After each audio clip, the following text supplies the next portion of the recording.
Welcome in, everyone. How are we doing this evening? I hope everyone is doing well tonight. I am relatively kind of excited because trying to do something a little different this time around. I do have a subject I would like to talk about, and I think it's important for everyone to understand not just what I'm talking about, but how I got here. How I got to where we were. So, originally last week I was going to talk about the bicameral mind theory, where, it's fascinating, where humans have an internal monologue. Now, we've had this internal monologue as far, as long as we know. But the funny part is that if you look at some older writings, like it's the separation between the Iliad and the Odyssey. So in the Iliad, which is the beginning of the Odyssey, there's not a whole lot of internal dialogue, like when you would normally write something. So this got some guy in the 1970s thinking about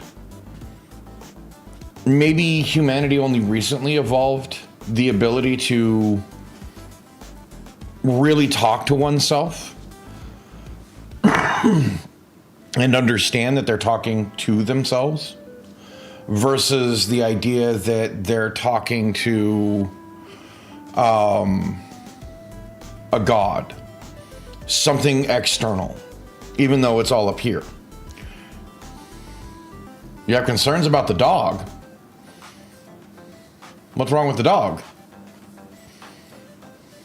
And what dog? And hello, Andy. I am now absolutely confused.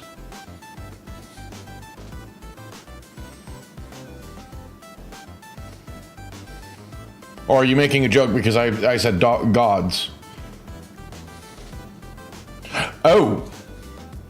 That normally means that the dog either ate something they weren't supposed to, and it's done some damage, or they have a hernia of some kind. Like, take the dog to the vet. No, that's because, okay, then that tells me that most likely the dog ate something they weren't supposed to. If they're drinking water so fast, they're trying to flush it. They're trying to flush it through their system. Take the dog to an emergency vet. Like, they should do that right away. This isn't something that you can delay. Okay, good. Like, I'm sorry, but that's dangerous. And it might be nothing more than the dog ate a few rocks. But it also could be that the dog ended up eating glass or something like that. And it's the more that they try to pass it through their system, the more the damage it's going to do. It's going to most likely require surgery if it's something like that. If it's a hernia, it's going to require surgery, but not so much. It just really depends on what's happening. It could be something much worse. Yeah, I'm hoping that's all it is, but also that can be extremely dangerous depending on what it is.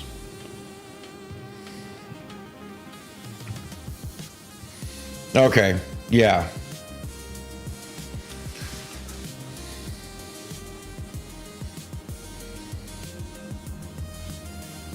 Yeah, that's scary.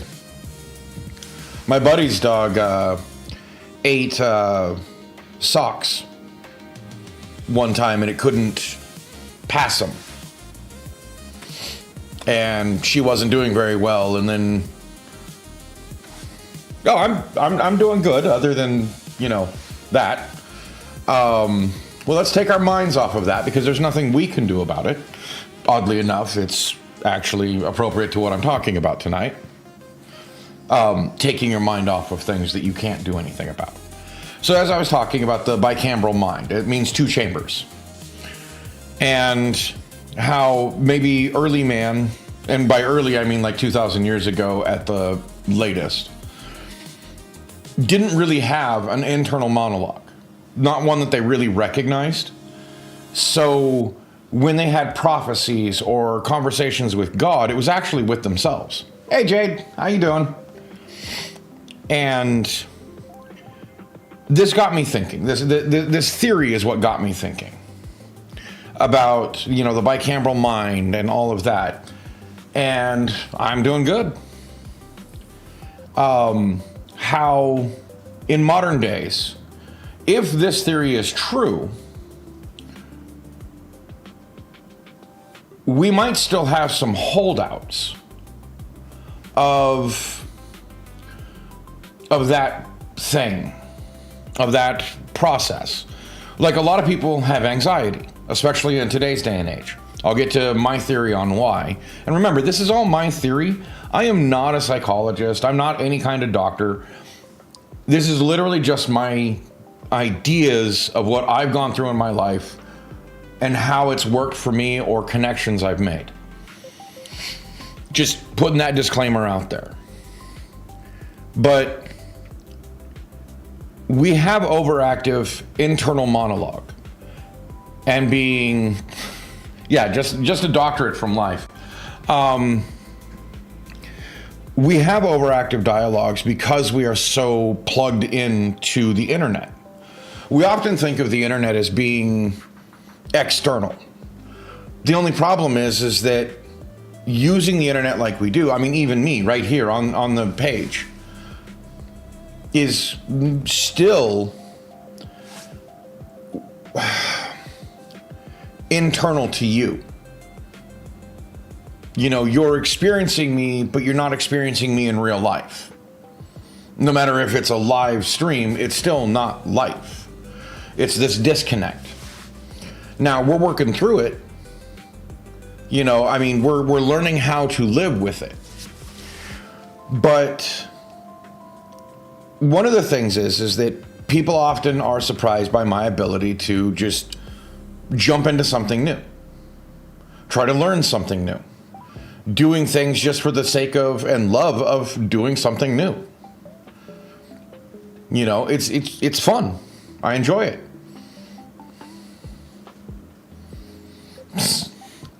Well, parasocial behavior, yes, but it's not just that. How do I put this? So, what most people don't have is like a checklist. Like, how when you're overthinking things and you have this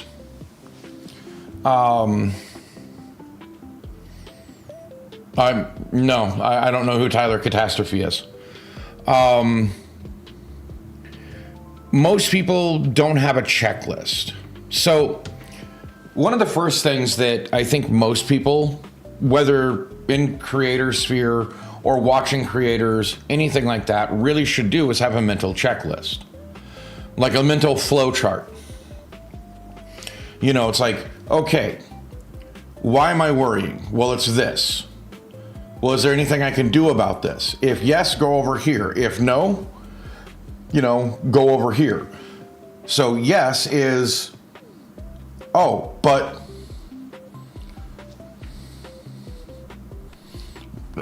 that is a catastrophe.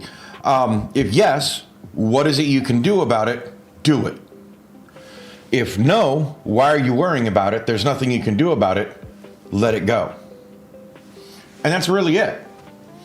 Keeping your choices simplified. Keeping your... We live in a society that has us looking at everyone else and trying to compare ourselves to them. Well, that's unfair.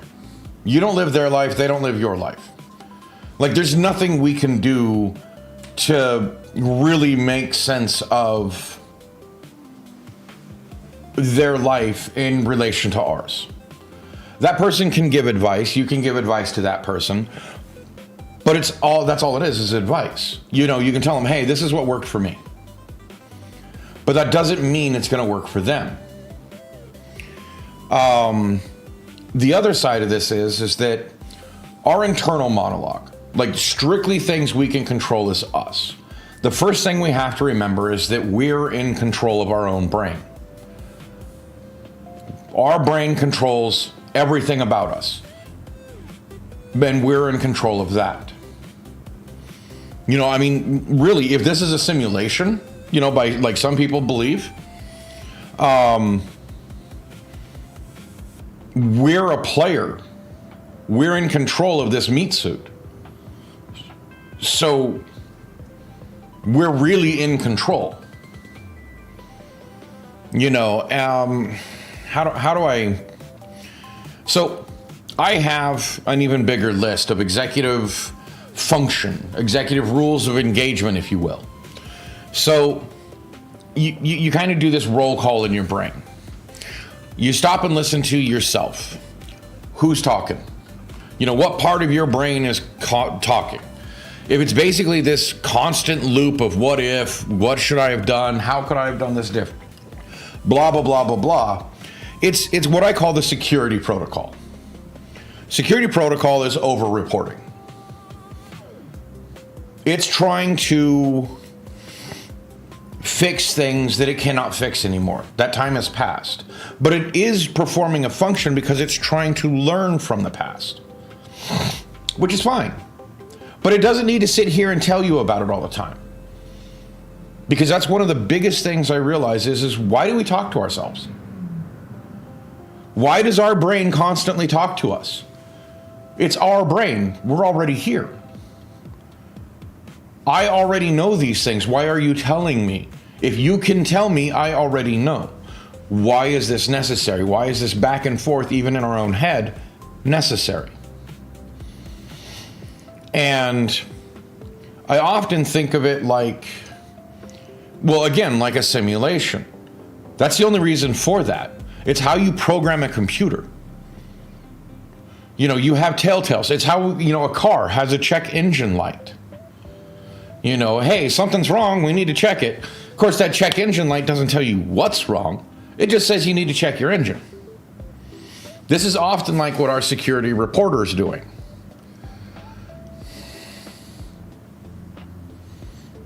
Oh, I mean, yes, there are some people that don't have an internal monologue. I don't know why. I know that there's people that can't visualize things, visualize images, and everything's just a word salad in their head.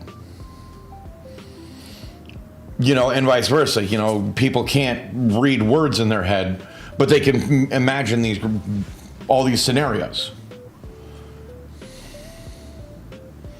Yeah, but why? What does it matter if you come back? Yeah, exactly. You have the comeback when the argument's over. Why? What does it matter? Why are you worrying about that? Like, what does it really matter? We externalize our self-worth. Right, emotions. We externalize our emotions, meaning that we let others control our emotions. If somebody's upset with us, we want to know why. Well, if they're upset enough, they'll tell you. And if they won't tell you, is it really worth asking? Is it really worth dwelling on it until they bring it to your attention?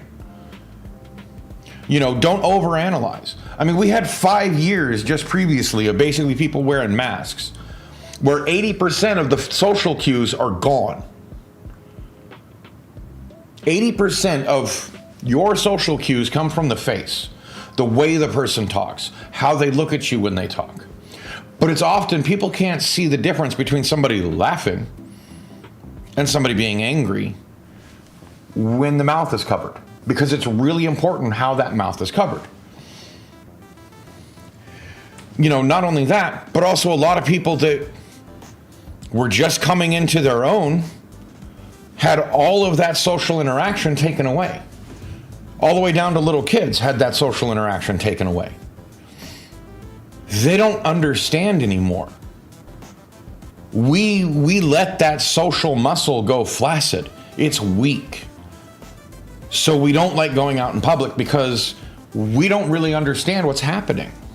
There's a disconnect. We're not getting the proper regulatory framework for how people respond. So we are constantly on this loop of what should I have done? What could I have done differently? How do I handle this? What do I do with this? When 9 times out of 10, you don't have to do anything. There's nothing you can do. You be you. That's what you need to be. If somebody doesn't like you, that's neither really their problem or your problem. Sure, it's one of the most personal things in the world. But do you really want to force yourself to change for someone else? Or have somebody change for you? You know, it's like that old joke, it's like, oh, they're broken, but I can fix them. What if they're not broken? What if that's just who they are? Why are you trying to fix somebody? Sure, if you're in a relationship and your significant other goes through a whole hell of a lot of stuff and they get broken in that process, damn skippy, you help them put themselves back together. That's part of being a good partner.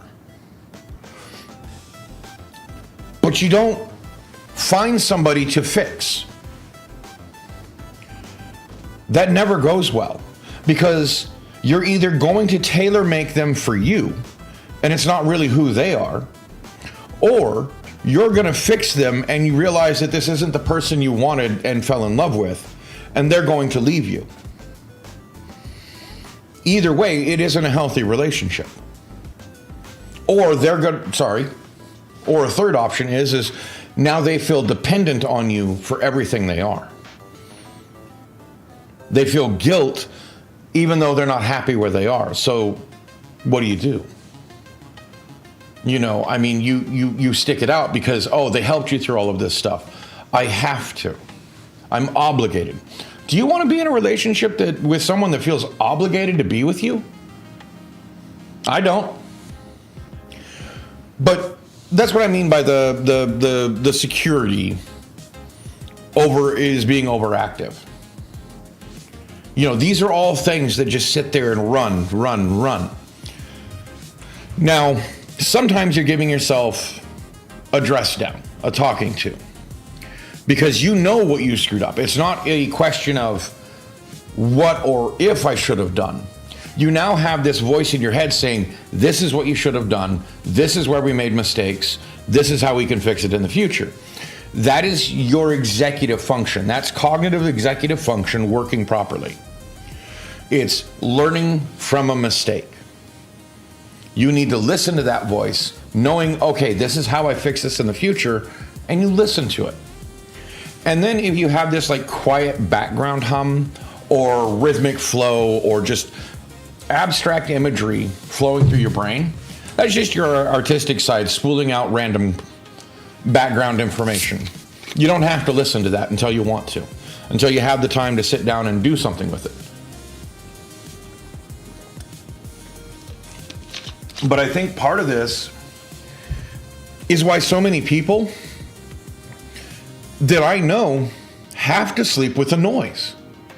They can't handle listening to themselves because we had to internalize so much that normally came from external reinforcement, from just social interaction.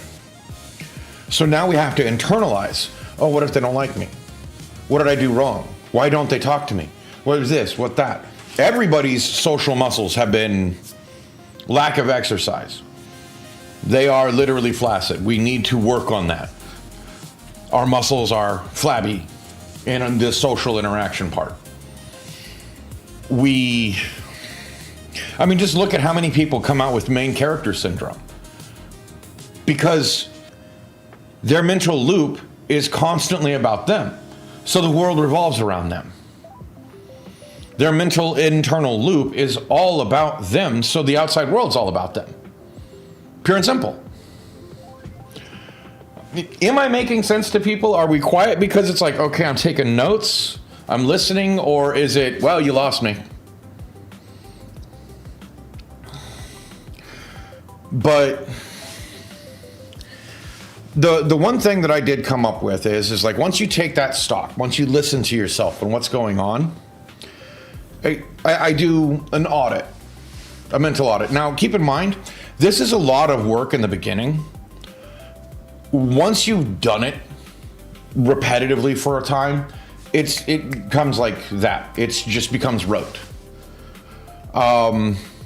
Which, I mean, don't get me wrong, you're still going to have, it's still going to happen. There's things that are still going to be emotional upsets. There are external factors that will upset your rhythm. Me, it's weather. Weather upsets me a lot, up here. But I do this mental audit. You identify what part is talking to you. 9 times out of 10, it's going to be your security protocol, okay? Or 80% of the time, it's going to be security. The other 20% is going to be, 15% is going to be executive because you've learned from the mistake, and you're trying to not make that same mistake. And then that other 5% is going to be the background flow of just creative stuff, which is fine. So when you have I guess one of the other big things is intrusive thoughts. We have downplayed what those really are. Downplay, like when somebody has, generally talks about an intrusive thought is they're standing up high and they're looking down and they say, what would happen if I jumped? Well, if you actually really think about it, it's not what would happen if I jumped. It's, I wonder what it would feel like to fly, to feel that fall. Not the sudden stop at the end, not the damage, emotional damage you're doing to everyone that just witnessed this. You're just wondering, it's not a game-ending ideation. It's literally just a stray thought about curiosity. What would the wind rushing past you feel like? Like, really analyze that idea. It's not because you want to end it all. It's because you're curious about the physics of what it is. Not that you're really thinking about it. You're not thinking about what are the consequences of that action. No, you're thinking about the action itself. That's it. That's, but again, intrusive thoughts also can be other things. Like, damn, I hate my job, I should quit. Well, what if that is your security protocol telling you, it's like, look, this job isn't for you. It's not working out. We want out of here. If you suppress me too long, there might be, bridge burning circumstances here if we don't let me out. So if you can really assess that idea about what's really going on, well, okay, then maybe focus on making a plan of finding another job, putting applications out there, getting stuff in order, maybe savings, because maybe you have a contract where you can't look for other jobs while you're working for the company, which I think should be absolutely illegal. If your company isn't willing to keep you at a proper pay, but they are willing to hire a lawyer to enforce a contract that's probably 5 to 10 times the amount of money they're going to pay you in a year, that's their problem. That's just slave labor. Even if they are paying you, it's slaves, in my personal opinion. But maybe it's time for you to think about getting stuff in order to move out of that job, whether it's savings. Hell, maybe you're old enough to start thinking about retirement. But these warning signs are there. So you start mulling over, making a plan to get out of it. Don't immediately jump, but it's one of those times where you look at yourself and go, how do I get out of this? Where do I go from here? Oh, it's like, okay, here's the step. You want me to step away, so how? Where do I jump to? You know, this will help you in the long run, even if you don't go anywhere at all. Because sometimes it's just your perception of the situation you're in is what's causing the problem. It's not that the job's really that bad. It's how you view it. Because we view our jobs as an extension of ourselves. We are our job. You ask somebody, who are you? 80 to 90% of the time, they are going to tell you their job. When you ask who somebody is. Not their passion in life, their job. Are you your job? Like, really? You know, I mean, I used to be a security professional, but I would never say that, you know, when somebody asked me who I was, I wouldn't say, oh, I'm a security guard. And so, no, I'm Mark, you know. I like to talk about anything, everything, and anything in between. You know, in my job, I read books a lot because I'm at a static post where there's nothing to do.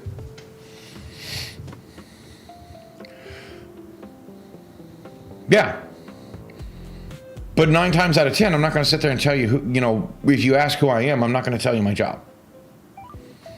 One, most people don't need to know that. Now, if they ask you specifically, so what do you do for a living?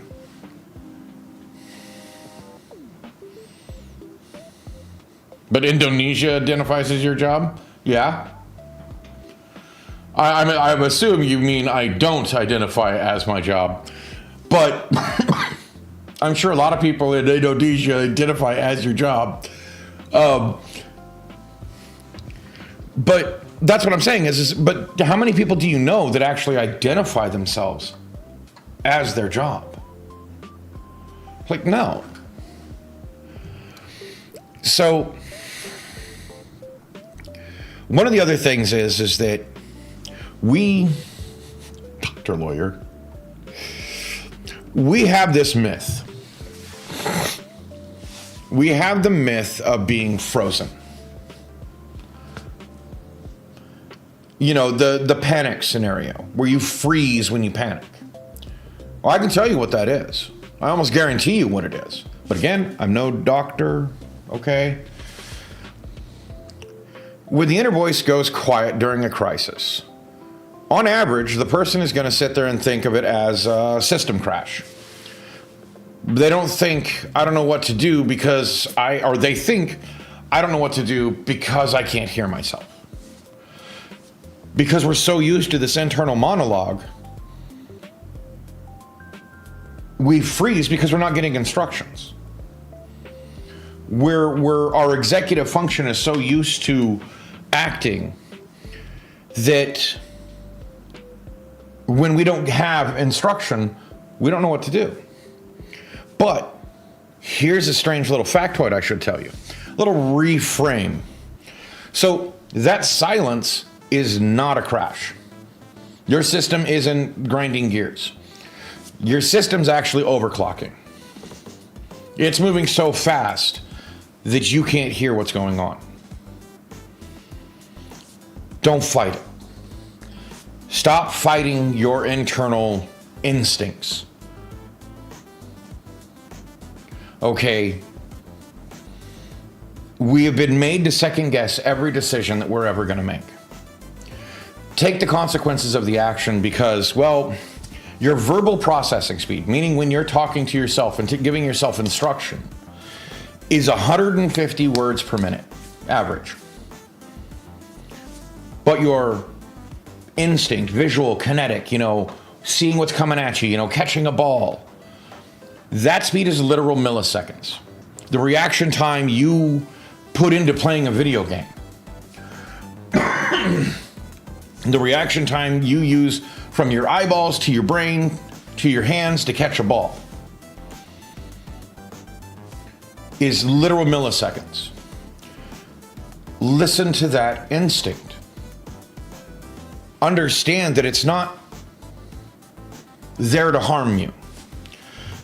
Basically, panic occurs, panic happens when your internal narrator is trying to fight this security protocol that's often sending out these warning signs. And because we don't check in with it, we don't talk to it very often, it sits there and gets repressed, so it just keeps escalating. And so we're just so used to shutting it down that when a panic occurs, when a crisis occurs, we don't let it take control. But this is exactly what it's evolved to be. It's your fighting control.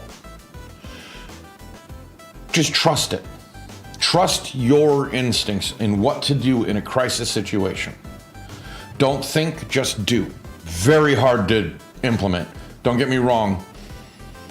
But if you find yourself in a high stress moment and your internal voice stops, let it stay stopped.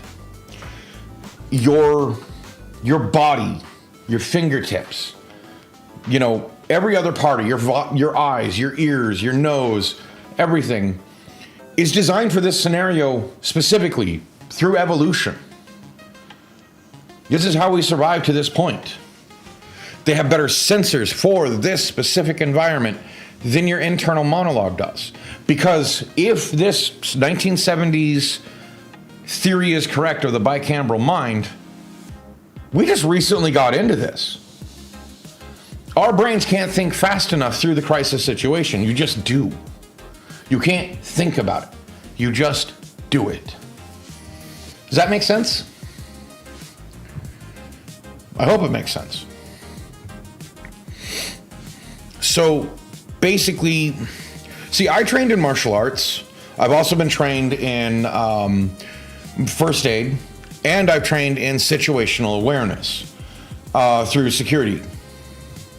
So let that training basically stream directly to your muscles. Something flying at you, you catch it. Don't fight it, just do it. Worry about looking stupid later. Worry about making a bad decision later. Because at that moment, you can't fight it. Or else, if it really is a fatal level threat, by the time you figure out and think it through, it's already too late. So, how do we train this back into us? How do we get to listening and letting that flow state happen, where you're not thinking about what you're doing, you're just doing? So, quite frankly, we can't wait for the crisis. You can't wait for the crisis to train yourself. So, you practice during the mundane things. Vacuuming your floor. You don't have to think about how to vacuum your floor, I hope not. You just do it.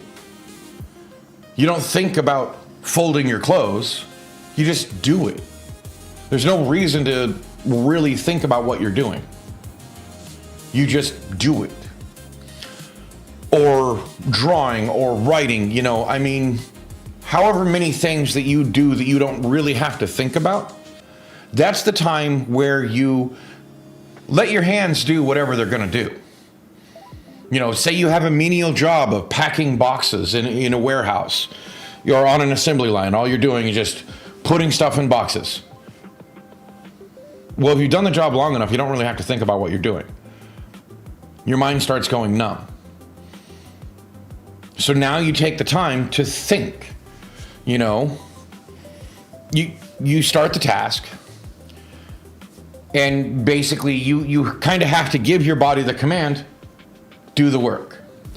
And then you try to perform this task under complete mental silence. Don't think about anything else. Just do it. Let it happen. And you're gonna fight the whole way. You're going to fight the whole way. There's gonna be this little nagging voice that's gonna sit there and tell you what you're doing. you're gonna have to shut it up. It's just like meditation. If any of you have ever tried to meditate and you sit there and you try to quiet your mind and get it to say nothing, your mind's gonna sit there and, oh, hey, that was a dog bark. Hey, we're breathing. Oh, hey, what's this? Oh, hey, what's that? Like, it's gonna constantly be screaming for your attention like a 2-year-old toddler that just figured out how to read the dictionary, but doesn't understand what it's for. So they're gonna be, what's this? What's that? What's this? What's that? It's gonna constantly be bombarding you with stuff you already know. Stuff that you literally do not have to focus on. And so you gotta learn to tune that out. This takes work. This is hard to do. This is a mental exercise. This takes years, maybe? I don't know how long it took me to get to some of these states of being able to do it, because I never thought about it. I spent the last week thinking this over, thinking over how this works, how my brain works. Why am I good in a crisis? Why did I gravitate towards certain jobs that required somebody to be good in a crisis? Because I'm good in a crisis.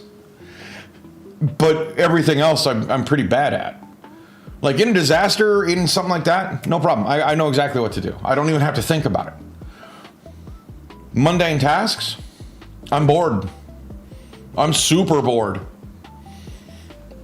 I want something to put my teeth into.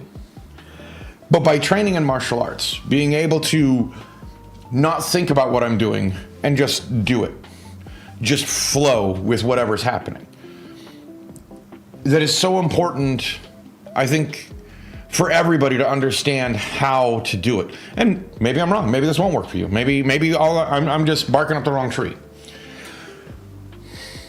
But honestly, I hear so many people tell you and point to things that are bad in life, and not a damn one of them tries to do anything about it. Try to help alleviate these problems, solve these problems, because then they have to take responsibility for the problem. Then they have skin in the ring. You know, half of these YouTubers that are talking about all of these crazy scenarios, you know, or not scenarios, but all the crazy stuff that's happening in the world today. And I don't care what side of the aisle you're on. I don't care what country you're in. Something crazy is happening somewhere and somebody's reporting on it. But do they try to do anything about it?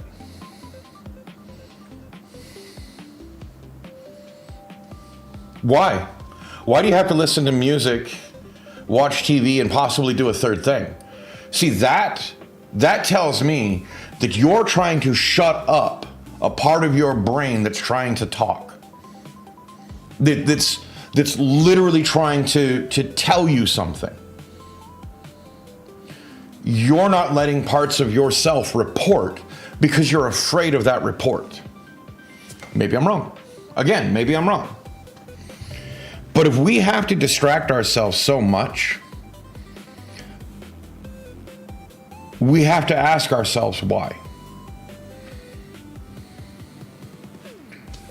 I'm being genuine here. You know, I mean, you have to ask yourself, why do I have to have the TV on when I go to sleep?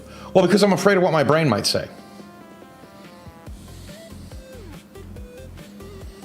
Probably not, or you just can't connect at this time. Well, okay. I'm just trying to say that if we have to distract ourselves so much, something's wrong. We're pushing something out. Or we're waiting for something more. And we often wait for opportunity to knock, but we don't often look or listen for opportunities knock. We don't give opportunity a door to knock on sometimes. Oh, okay, meaning I'm probably right. All right. I misunderstood it then.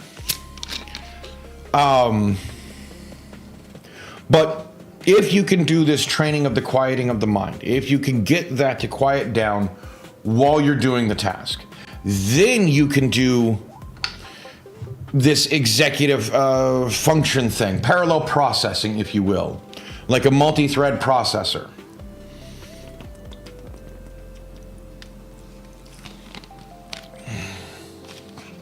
So while the body's doing the thing, folding laundry, vacuuming, washing dishes, washing the car, mowing the lawn, you know, things you don't really have to think about, or you shouldn't have to think about.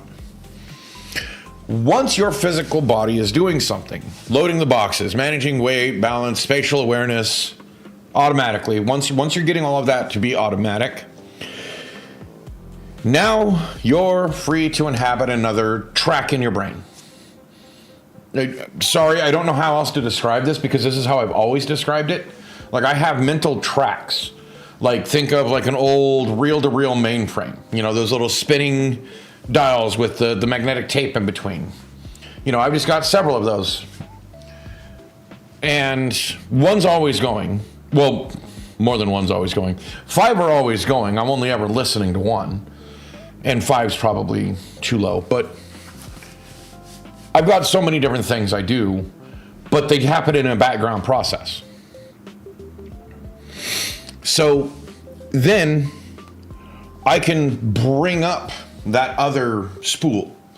You know, hey, you're doing a job you hate, but you know exactly how to do it. And you know you want to quit the job. So now you think about, okay, so I heard this guy's hiring over there, but I'm not sure if I want to do that. You start executively functioning at a different level over here while the body's doing this over here.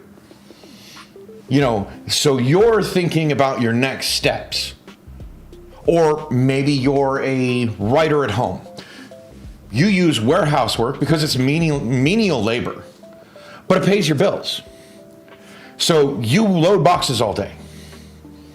You know, that's your warehouse work.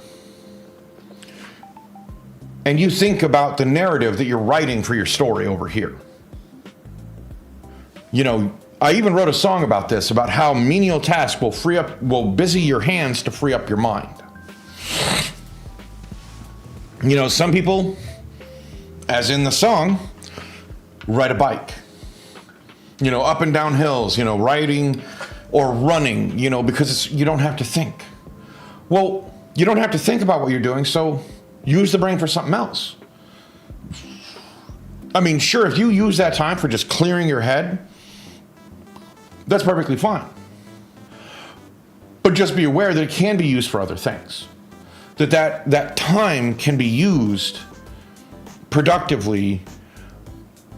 And I'm going to be honest, when I used to do it at some of my jobs, it literally felt like I was getting paid to do my own thing. When I was on ship, I had a engineer, which is my boss on ship, who absolutely hated me.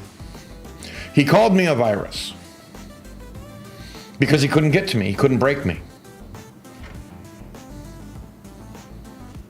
I was happy to do what I was doing. And he was giving me the dirtiest, nastiest, stinking jobs on ship. But I read the contract. So I knew that I was getting extra pay for that. So I was going to be able to pay off this draconian father-in-law I had that loaned me all the money in my first trip. Almost $10,000 I was going to be able to pay off like that. You know, in that first 2 months of shipping, I paid off all those bills because of what this guy trying to break me. He gave me everything I needed. He didn't know any better. But I loved it. I got 2-hour lunches because I had to have an hour to shower before I could even go to lunch. Because nobody else wanted to be around me with all that dirt and grime on me. at lunch. So by contract, I got paid an hour of my lunch at double time. But that's the point is that I didn't even realize what was going on. I didn't even realize he hated me until much later. It was other sailors on the ship with me that told me he hated me. That he didn't have to give me these shit jobs. All right, cool. So now that we're working on that creative layer, we're working on that, solve a narrative problem for a project, compose a melody, simulate a technical fix. Like, imagine these things in your head. Flex your imagination. Your imagination is very important. Well, like for you, Jade, you're running D&D. Well, when you're working, I'm sure that there's times when you have time to think on your own. Like, I know you work customer service. I understand that. But you can work on a narrative for your D&D games. I'm sure Green Jeans does it while he's cooking. I'd be surprised if he didn't. There's times where you can use this time, or, hey, maybe you don't like what you're doing. Look for another job. Or maybe you like what you're doing because it pays everything because you're going to be going on a trip. So you can think about a plan of action on that trip. Planning your timing. And by the way, I know the trip you guys are going on, and I think it's absolutely hilarious. And you've been trying to write a bit. There you go. Have another, next to your computer desk, have a notebook. Write bullet points of ideas you've had. Little things to remind you when you have a chance to sit down and write on your own. Like actually write. I wouldn't even have the opportunity to go. I mean, honestly, I would go if I had the money. I would go with you guys, because it's not about going there. It's about going with you guys. That's the point, is actually being able to go with. But I just don't have the money. Nor anybody to take care of the cat. And somehow I just untied my shoe, so I'll be out of frame, but I'm still here. See?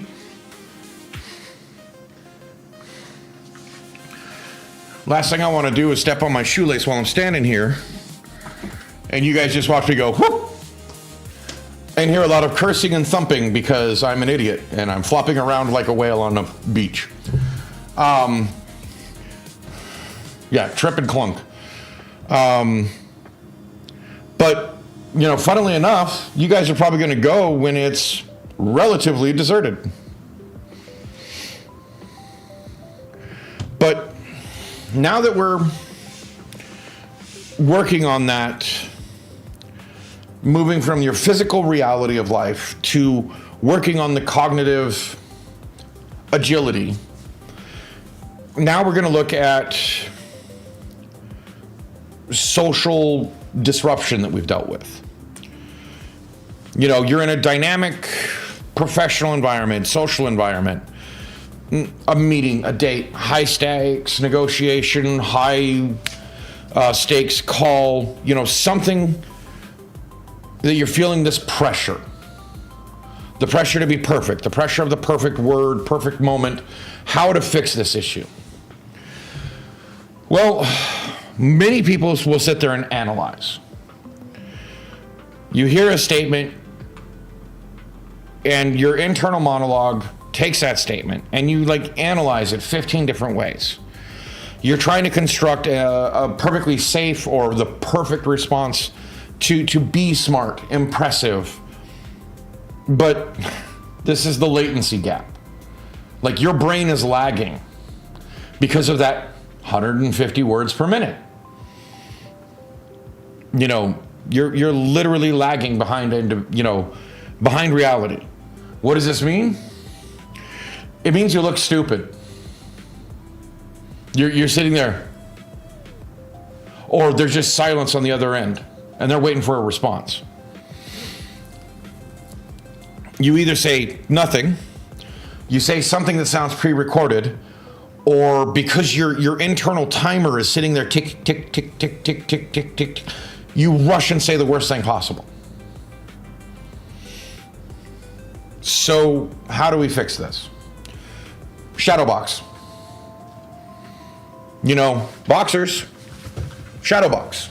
You know, they make up all these things in their head. You know, and that's all they do. They just sit there.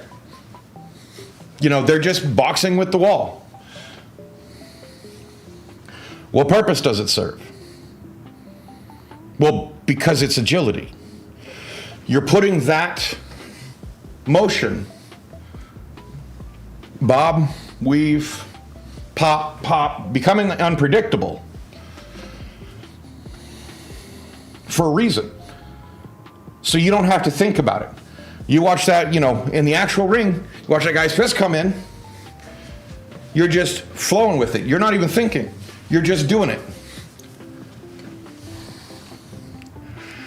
You're reacting to the situation as it happens.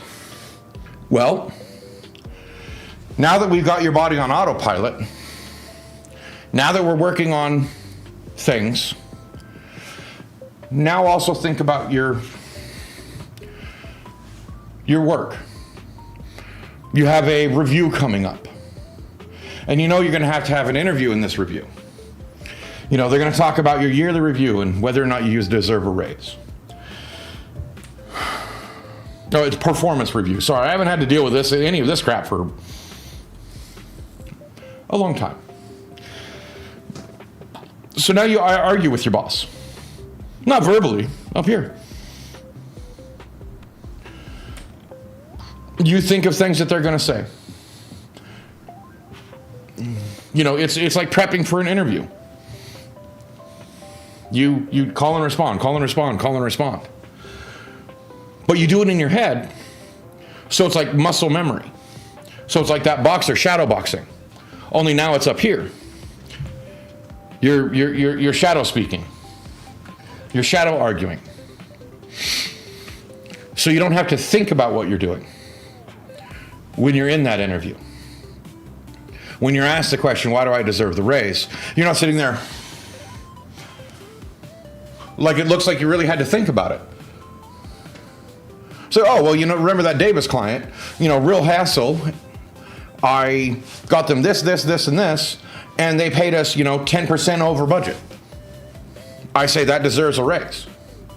You know it right there. You're prepared. You don't have to think about it ahead of time. It's already there. Does that make sense? You know how it's shadow boxing with your mind?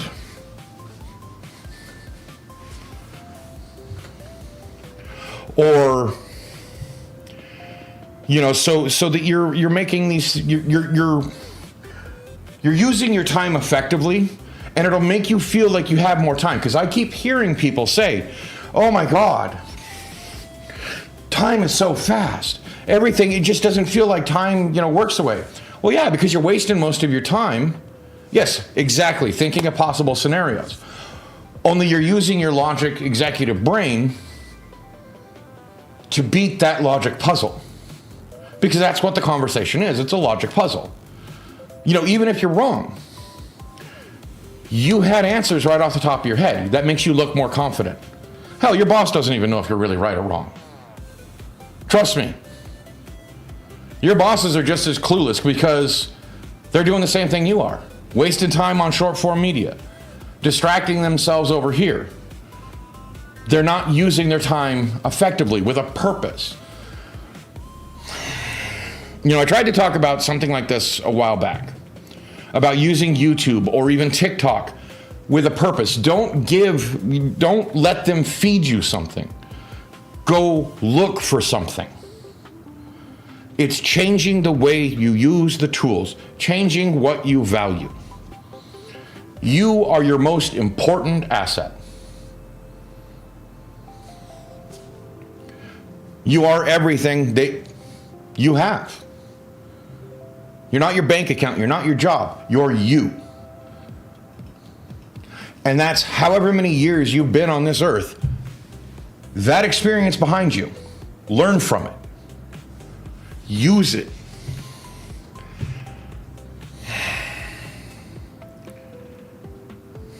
And I mean, one of the things you can always do with the shadow boxing. So, in thinking of these possible scenarios, don't think of the response. Just say something, so to speak. Don't try to think of the best possible. What comes out? What's the first thing? Learn from that response and go, oh, well, that was kind of a dumb response. Oh, why do you think you deserve a raise? Bitch, I gave you a coffee mug. What more do you want? I need a raise. Barbara, a coffee mug is not a 10% raise. Oh, yeah, whoops. You know, you get some of those stupid responses out because your brain's already used them and realize they get the negative reinforcement like, oh, that was dumb. Use those. You know, don't think about it. Look, like word association test. You know, I say butterfly, you say caterpillar, mosquito, blood, high school. You get what I mean? You use these to school your mind, to understand where you're going. But it's also teaching yourself in this scenario to be able to broadcast without thinking first. You know, yes, I know people think before you speak, think before you speak. Yes, that is entirely important, depending on the situation. But we're talking about high stress environments. I mean, a date can be one of the most stressful things, and it can send everything out your head. You want to put your best foot forward, but you also don't want to lie. I would tell you probably 50% of first date lies are unthought of. They didn't set up the lie ahead of time. It's because they were in the stress of the situation and spoke before they thought. You know, oh, what do you do for a living? Like, because they're under such a high stress scenario, everything that they thought about just went out the window. And so they tell them they're, you know, a private detective because they watched Columbo right before the date because that's all they could think of. Well, now they have to try and figure out how to get a private detective license on the down low so that they don't get in trouble for lying. You know what I mean? You know, and I'm not saying, you know, lie to the person. Please, for the love of God, this isn't, you know, that. It's so you tell the actual truth to the person about who you are, because that's very important. But in high stress situations, we often panic. We often do the wrong thing. And we need to learn not to. We need to teach ourselves not to. In schools, college, they're not going to teach you how to not screw up. You know, you have to figure out something that works for you. All I'm trying to tell you is what works for me. What I've developed over my years of life. That's it. But I will be back in 5 minutes. Enjoy some on hold music.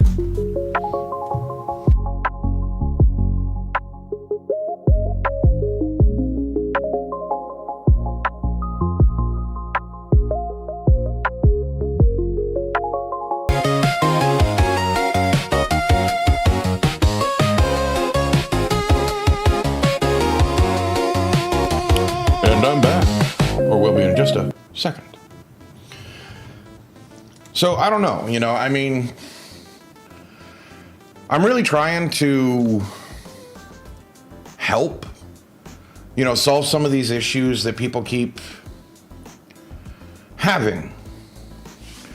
So one of the other things, you know, I kind of mentioned them earlier, is intrusive thoughts.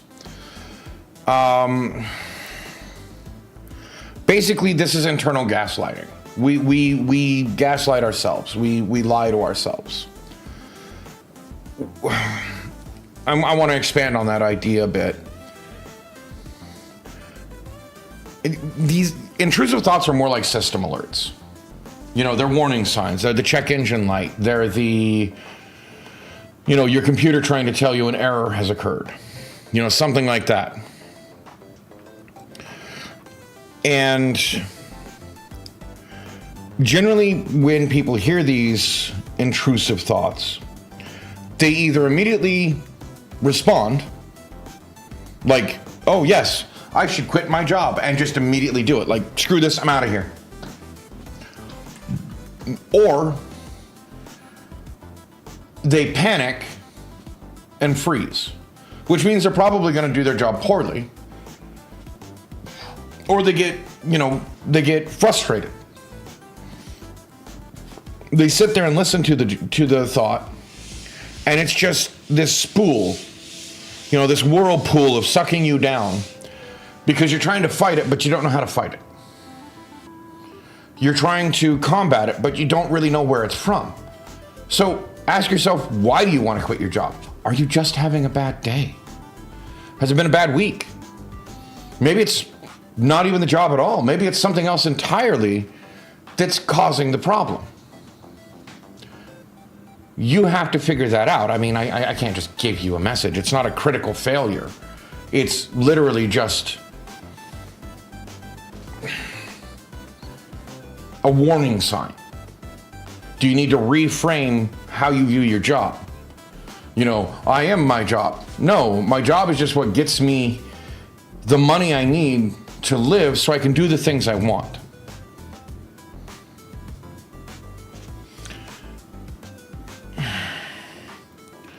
So what we should do is just acknowledge it. It's like, okay, why should I quit? Don't say, where's this coming from? Literally ask yourself, why? What's the possible reason for me to quit right now? Well, you don't get paid enough. Okay, what jobs in my classification pay more? Do any? Are you just jumping from one sinking ship to another?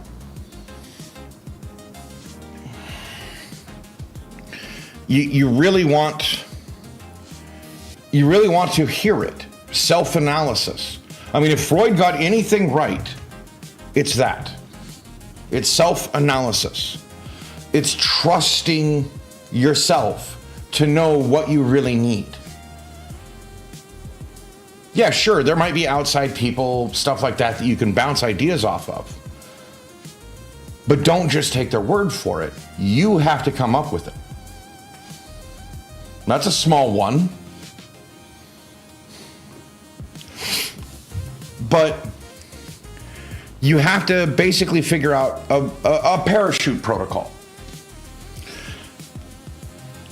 You're going to do this change is real. Sure, listening to the id. But again, you're still splitting yourself up. Id, ego, superego. No. You are you. You're all of this. This is you. That's the thing, you're not just the driver of the car, you're the car. You are all of this. That's one of the things that always annoys me is because they always try to split it up and put it into different parts, which, I mean, okay, yes, technically, executive functioning versus security protocol. I guess I kind of did the same thing, but that's not really what I mean. It's you talking to you. If we have this internal monologue and we used to think of it as, damn, my parts are out of warranty. You and me both. But you need to engage the parachute protocol.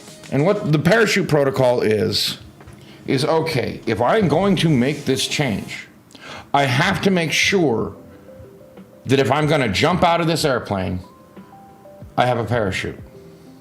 Whether that's another job to go to, enough savings, and this can even work with relationships. Sure, we don't really want to string somebody else along. That's not what I mean, but you have to know that you're going to fail. You have to know that this relationship isn't worth dealing with. That's your parachute. It's your closure. Really think about your relationship, in this case, without the other person. Is it worth losing them over what this is? Is this a pattern of behavior that just won't change, that they keep telling you will change? Or is it they're working on it, they're taking steps, but something happened? The parachute protocol. You just have to make sure that you have the closure you need, that you did what you could. Otherwise, you're second guessing yourself all the time. But this also means that you have to trust yourself. Under the bicameral theory, the gods, or your internal monologue, was separate from yourself. Modern, it's you think your subconscious is separate. It's still the same damn thing. You are the whole self. Do you trust you to take care of you? I hope so. So, basically, if an idea comes out of left field, it didn't come from nowhere. It came from you, specifically. Specifically, the parts of you that are meant to report those things.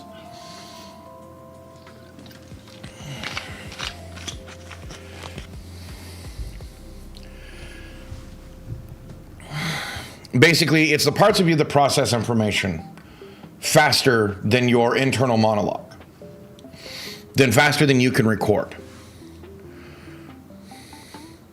And also, when you just happen to say something that's perfect, it's not luck, it's just you. It really is just you.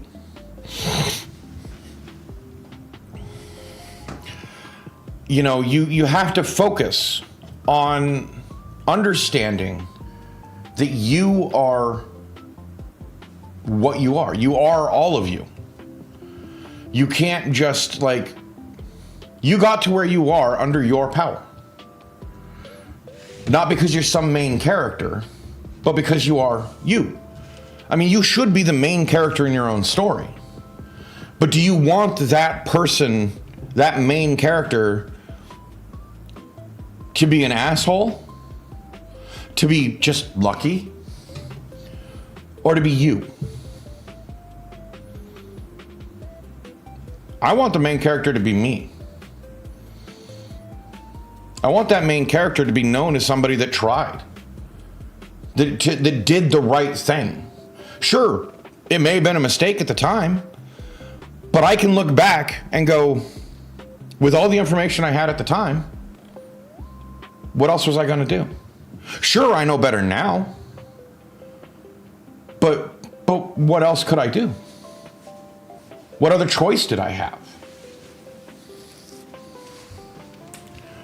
You get what I mean? That you can't kick yourself for decisions you made when you didn't have more information. You can kick yourself for going, oh, I had the right information, I just didn't do it at the time. So, work on your shadow boxing. That's probably the most important step, is learning to trust yourself. So when you think of these scenarios using word association, it's like, why do you think you need the raise? And you associate that raise with this. Or why, when somebody asks, you're out on a date, so who are you? Don't tell them what you do. Tell them who you are. Set your boundaries. Know what those boundaries are. This allows you to trust yourself when life gets real. When you step away from these electronic devices, when you step away into the real world, when life gets real at your job or whatnot, you know that you can put down the phone. You don't need that constant reinforcement, dopamine hit, because you do it yourself. You're constantly, trusting yourself. You don't need that. The only reason why you need that dopamine hit is because you feel inadequate. So you're looking for something to cheer you up. Now you can go to look for something to learn, which allows you to hit pause on your video and go to your job. Rather than, boss ain't looking. How much of that are you going to remember? When you're constantly trying to think about other things, like watching the boss, am I going to get in trouble for this? You're already taking away from the enjoyment of being able to do it. You've already just wasted that time. You might as well use that time more effectively. And I get it, it's hard to hear. It's hard to hear that a lot of our coping mechanisms we use aren't actually working. We're not doing it right. We're making mistakes, but I'm trying to offer a solution. I'm trying to offer a real world lesson plan, a real world way of doing it. And I really am trying.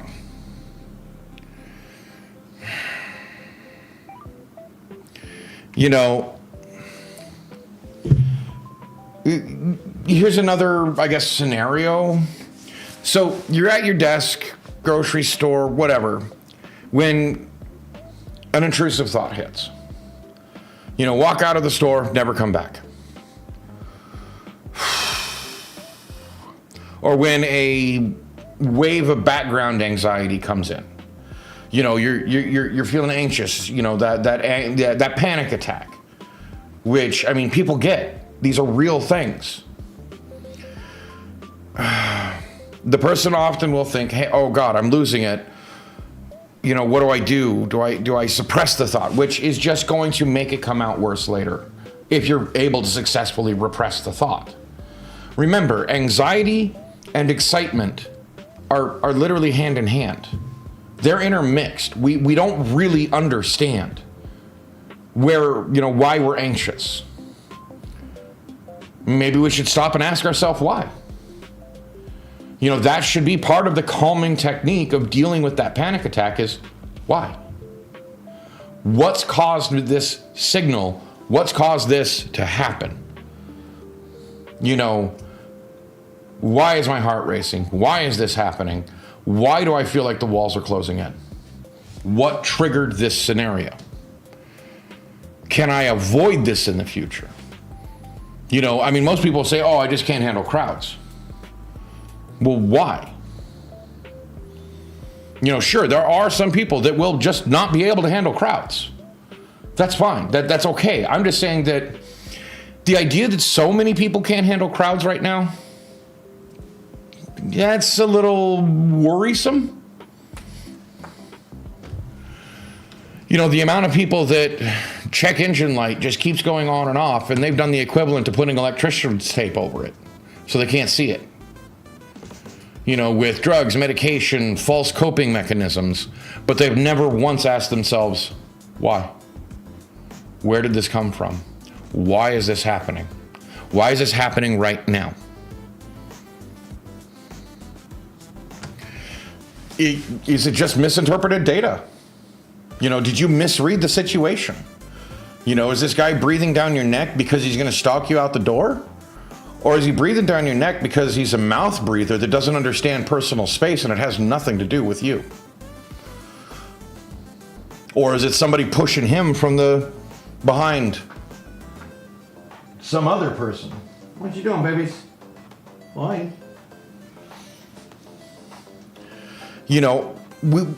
Pay attention to your situation.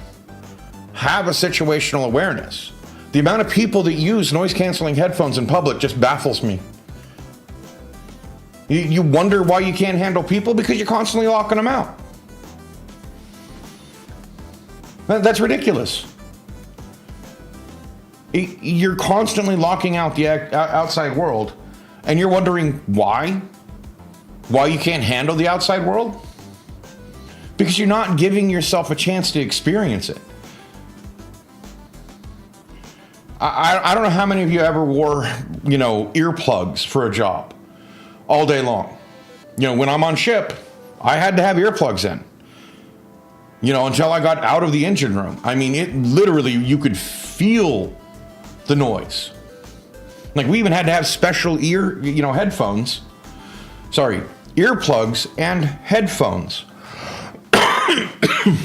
We had to use both. Okay, well, when you've worn earplugs all day long and you pull them out, you get a headache because now the outside world comes crashing in. Like, massively, because you've locked yourself out. And welcome in, Infinite. I don't know how long you've been here. Maybe you've been lurking the whole time. Don't know. I appreciate you being here. But if you're constantly locking yourself away from society, of course you're going to get into... You don't have the callous buildup against this assault. So yeah, public is going to assault you just by being public. Not long? Okay. Well, unfortunately, it would take me entirely too long to go back over the information. So I apologize. Yes, like reverse depth. Because once you release all that pressure of the inside,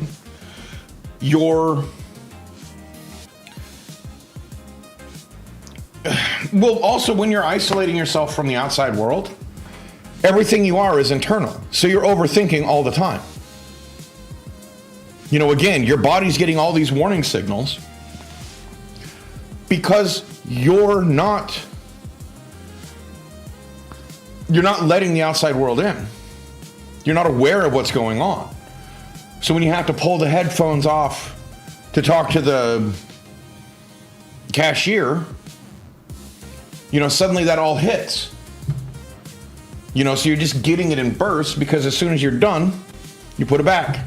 Take care of what you need to take care of and you walk away.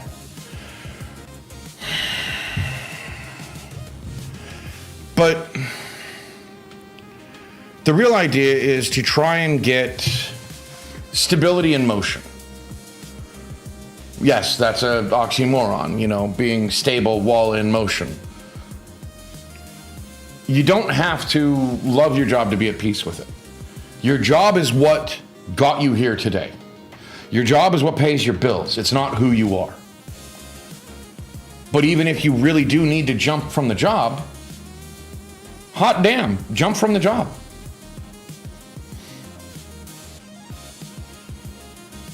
But have your parachute ready.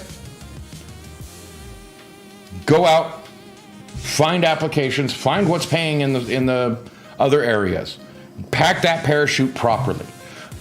Hell, if you can do both, go out, find, and save up some money so you can absorb the time off.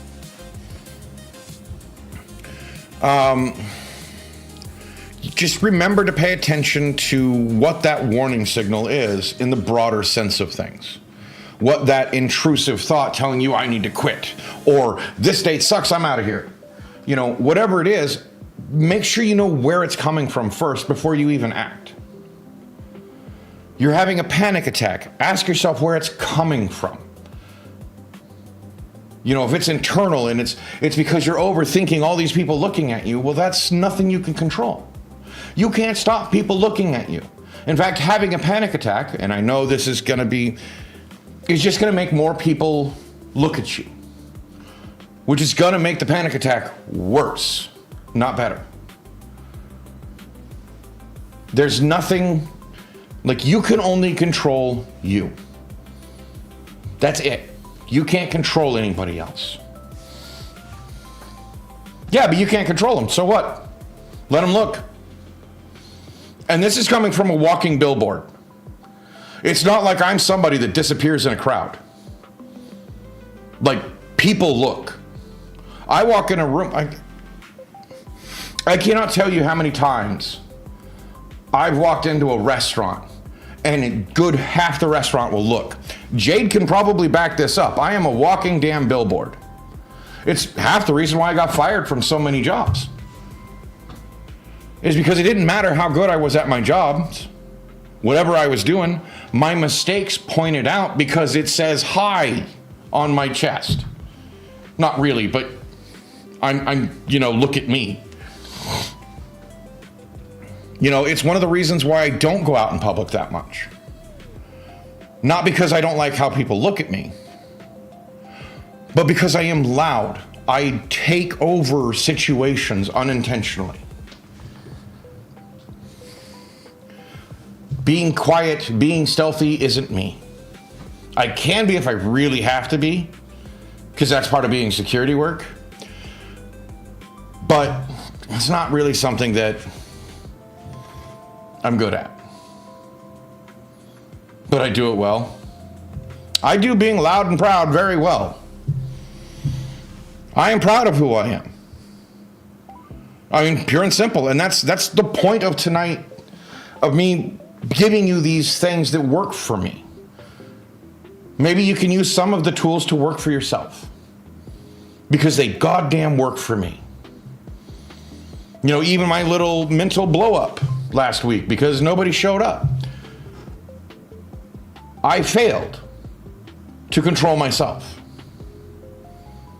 Had nothing to do with anybody else. I took the audience for granted that they'd just be there, and they weren't. Not because I did badly, not because they didn't want to be there.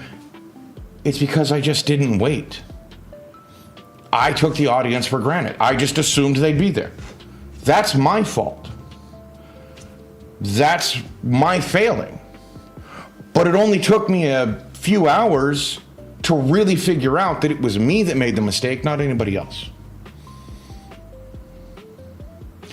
My failure. Hi, baby. Did you just pat my leg? Sorry, the cat has been doing some weird stuff. Like, she just reached up, tap, tap, tap. You want pettes? You want pettes? Well, you know what? You're going to get on screen. Because you sat there and let me pick you up. Oh,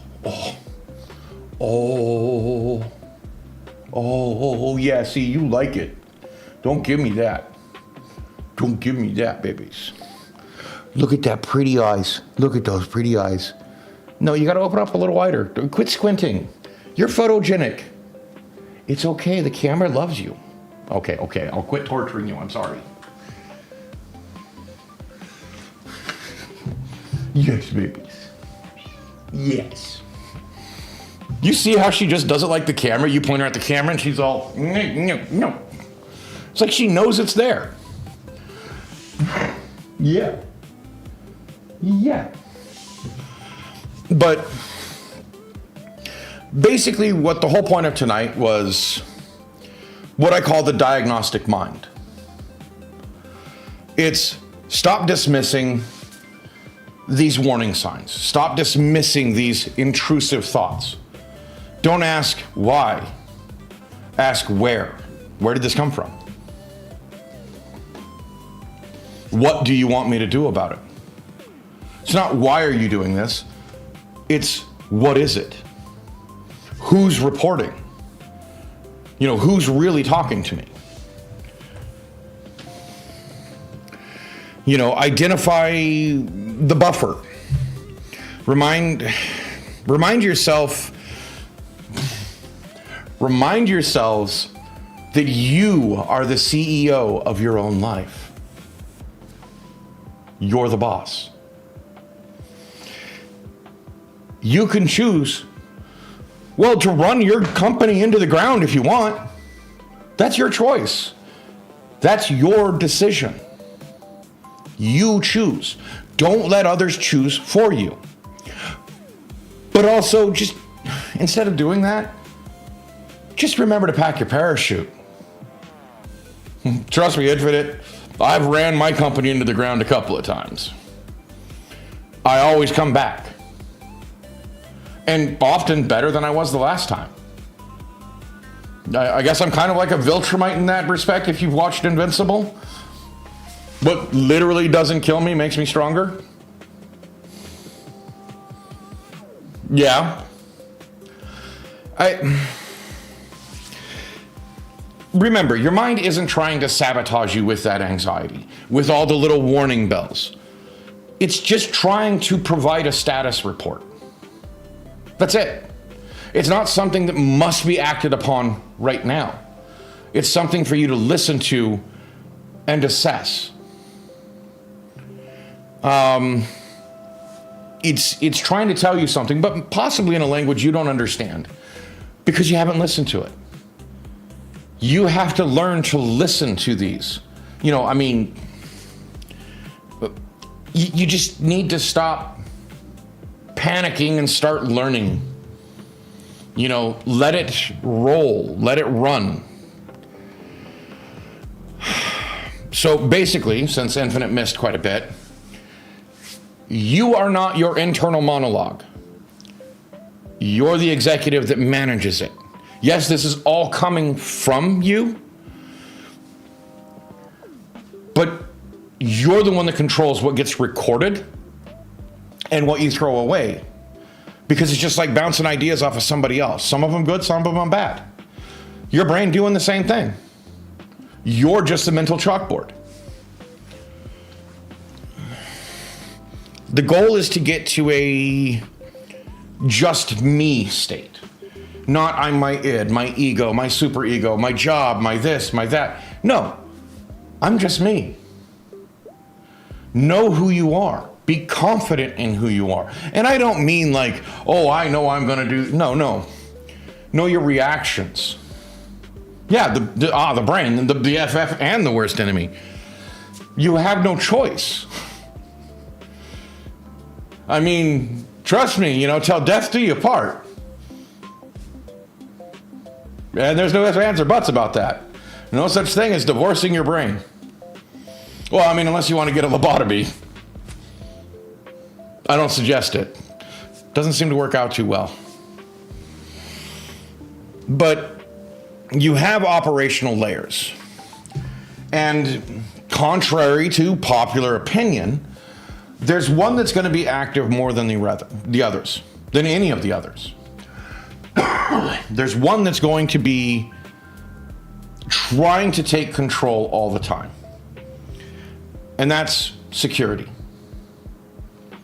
That's where you get these intrusive thoughts. These, hey, what's up, Nine Tails? How are you doing this evening? These warning signs, panic attacks, all come from your security layer.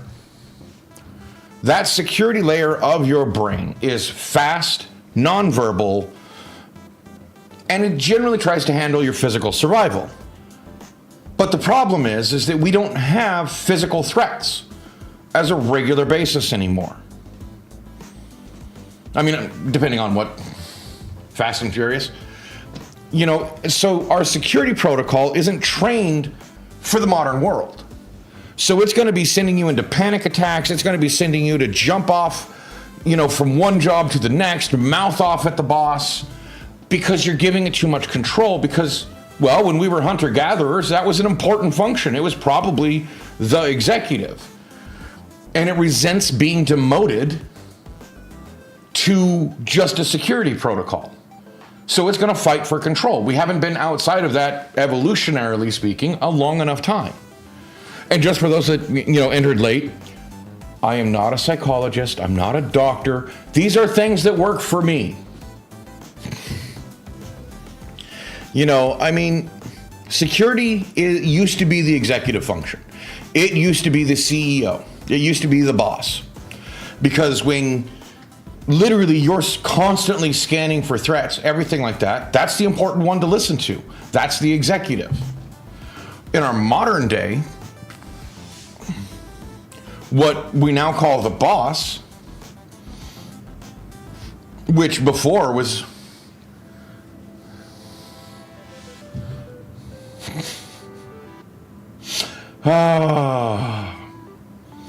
well, again, I'm not a psychotherapist.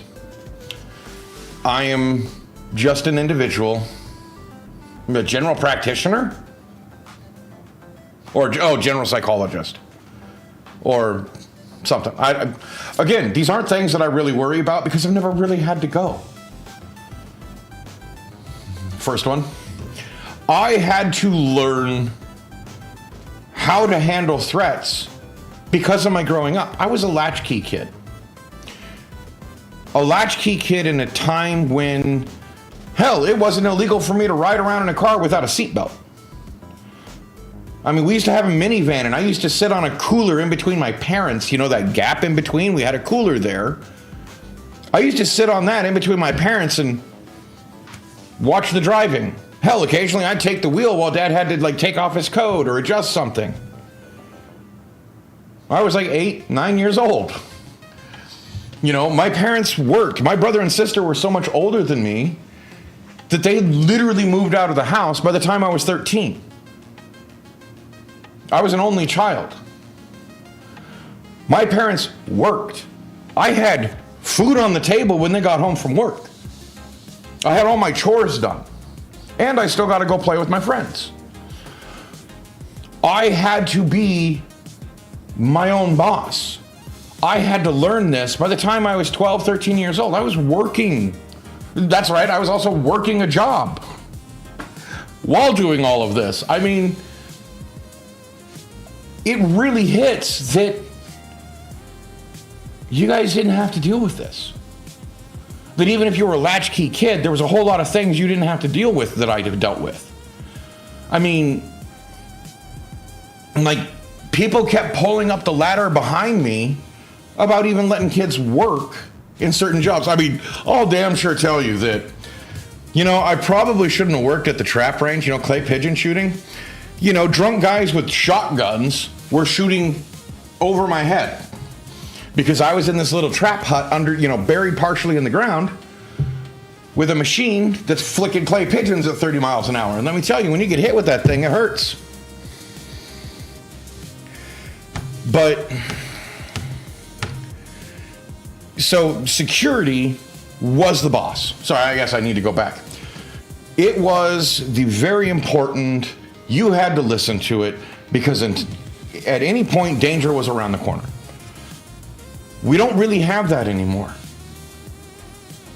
Sure, we hear about all the crime and everything that happens around us. And yes, crime rates are kind of going up, but that's the economy.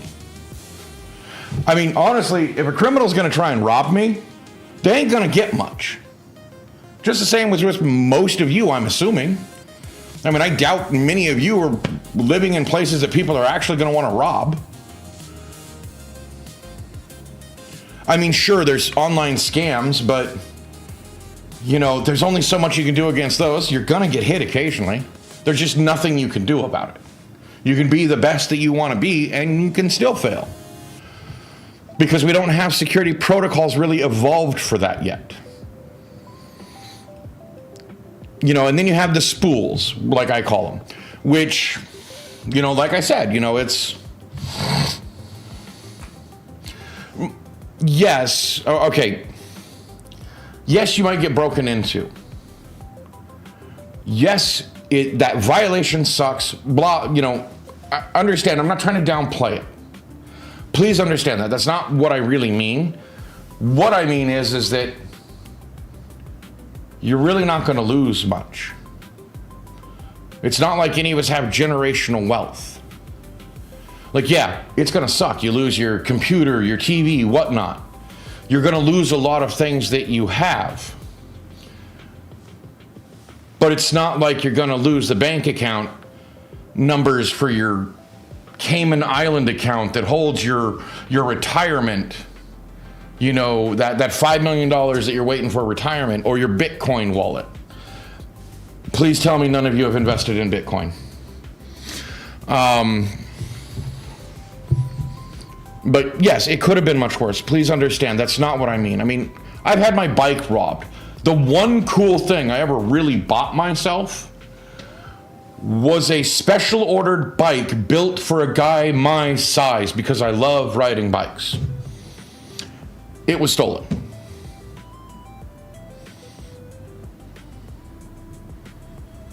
I'm still mad about that. But the spools are your creative or R&D, they're your background processes. They're that mainframe reel to reel that's running through all of these scenarios, the information, it's constantly running. It's always there. You don't have to listen to it, but remember that you can bring it forward. You can choose what to listen to. It's really hard, but you can. You can choose to listen to these creative, Rando probably does it. When at work and menial tasks, working on his stories. Letting those run through his brain while he's doing stuff that he's so used to doing that he doesn't even have to think about it.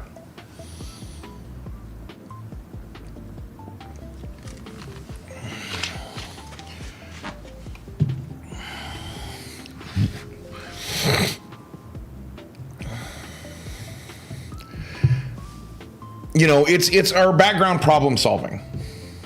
That's what the spools are. It's R&D. And the most important one that we have right now is the boss, is the executive function, is that voice we use to give direction. I reach out, I grab the bottle, I open the bottle. No, we don't think about that, right? We don't use our brain for that. I'm thirsty, I grab it, drink, I don't even think about it. Your CEO, your boss, your executive function is literally about directions when the body doesn't know what to do, which in our modern world is a lot. But as we train the background processes, become confident in our ability to act on our own, to do these things for ourselves, we can free up mental processing power. We can be confident enough that we don't need the dopamine hit from TikTok, shorts, reels. We can turn that short form media off and be intentional about grabbing a video that we really want to listen to, and not just for a dopamine hit, but to learn something. Or a video about something we're interested in. Maybe you're super interested in Critical Role. Sit down and watch their live streams or their videos on YouTube about their stories, about what they're doing. Yes, it really does have to be intentional. And I'm not saying you can't pick it up, because once you're confident in yourself, you're in control of that dopamine hit. You're the one that's going, okay, I'm going to watch a few. Okay, I'm done. You get that confidence in your ability to just go, yeah, I'm done. Addiction 9 times out of 10 is because you're escaping something.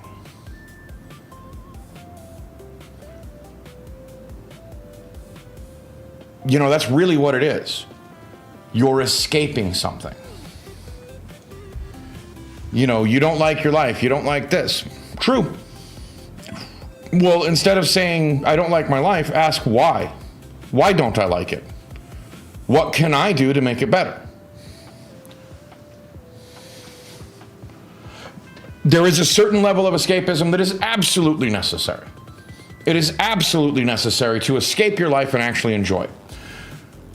But the problem is,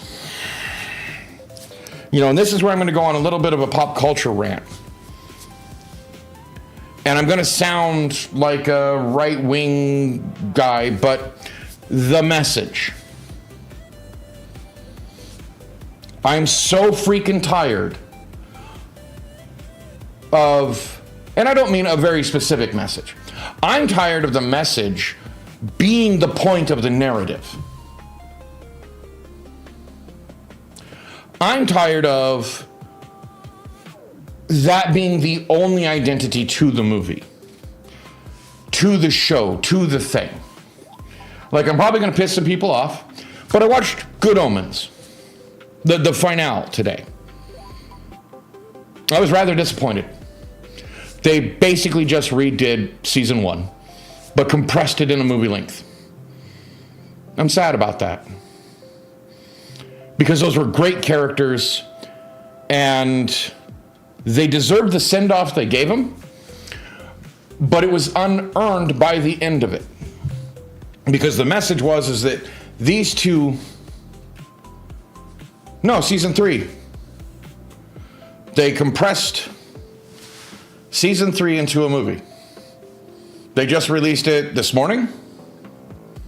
Like, don't get me wrong, it's worth watching, but I'm disappointed because it was season 1 all over again. To a certain degree.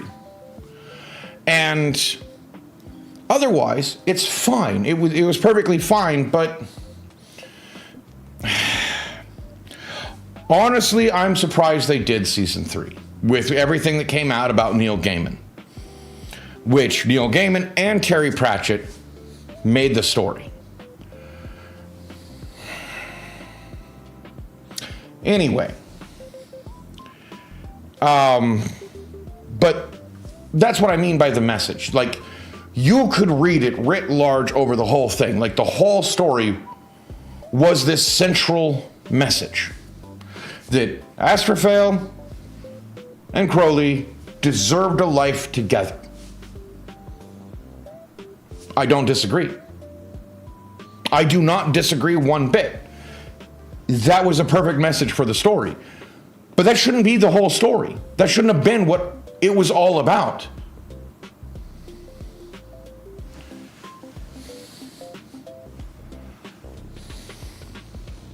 Yes, I know. But, and I love his stories.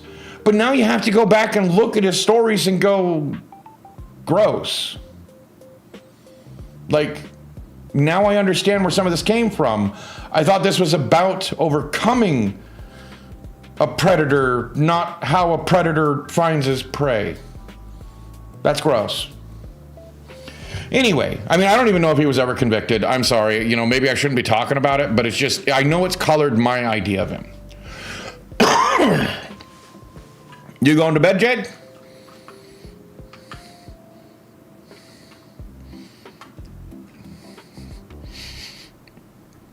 Because you're just giving hugs, so... okay. Well, you have a good night, Jade. Thank you for stopping in. But the fact is that that's part of why I have the control. You know, I mean, I stopped Disney because I didn't like how they treated their people. Because I heard too many stories about how they're...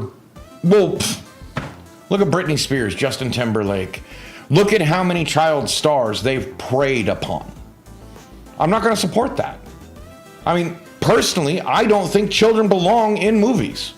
Sure, you might have a 27-year-old playing a high school student, but I'd much rather see that than a 13-year-old playing a 17-year-old who's supposed to be dating a 17-year-old, but who's actually a 22-year-old. And it's like, I get that it's acting, but look at what's happened to Hollywood. I would rather have to suspend my disbelief that this actor or actress who is too old to play the role still has to play the role and just accept it versus preying on children through their parents who just choose not to pay attention. I mean, look at the implosion Justin Bieber's going through. I mean, I know a lot of people probably don't see it yet, but it's happening. I mean, what was it? At the Grammys, he performed in his underwear. At Coachella, he just sat at a desk and reminisced about his old life as a child star on YouTube. And then he performs for some super sketchy, private thing for Palantir of all things. Like, I mean... This is why you should learn to be the master of yourself. You need to be your own CEO. I'm not saying I hate on it. No. No. Please understand. I'm not trying to hate on Justin Bieber for the Coachella concert. Maybe that came out wrong. But he's what, 30? If. And he's already looking at, holding a concert about his best times because he knows he's peaked, that he's already going down. He's not even he's not even over the hill, but his career has peaked and he knows it.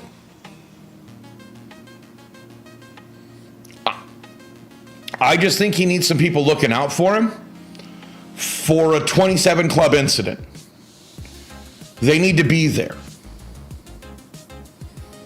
Even though he's probably, I don't even know how old he is, but he's already sitting there reminiscing in one of the most paid for concerts. That's scary. Well, the problem is I don't think he's self-aware that he understands what he's doing. See, that's the whole point of this executive rules of engagement for your brain. Well, his parents are the ones that signed the contracts that he was locked into even post 18 years old. That's gross. His parents made him a slave to the labels. Literally shuffled him off to Usher, who shuffled him off to P. Diddy. These guys that, have allegations, one even kind of proven that was a predator,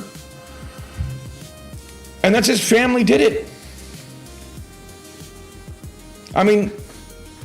Look at I Show Speed and what he's doing to himself because he was a child star. He was 16, 17 when he started rising. He's barely an adult now and he's pushing himself so hard because he wants to prove that he's worth the fame. But his parents are the ones that had to sign the contracts. And you look at some of these younger kids, Jack Doherty, look at how his brain's all completely messed up. Because that's what early fame does to you. That's why child stars, no, shouldn't have them. Should be absolutely illegal. Hands down. Not even just the sexualization, just putting them on a pedestal at all. Children should not be able to be in the public eye before they even know who they are. Look at what it did to Michael Jackson and how he never had a childhood because his dad knew that he had a cash cow and kept milking that cash cow for a long time.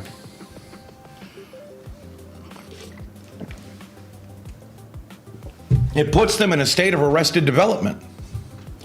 They don't know who they are outside of the limelight. They don't even know who they want to be.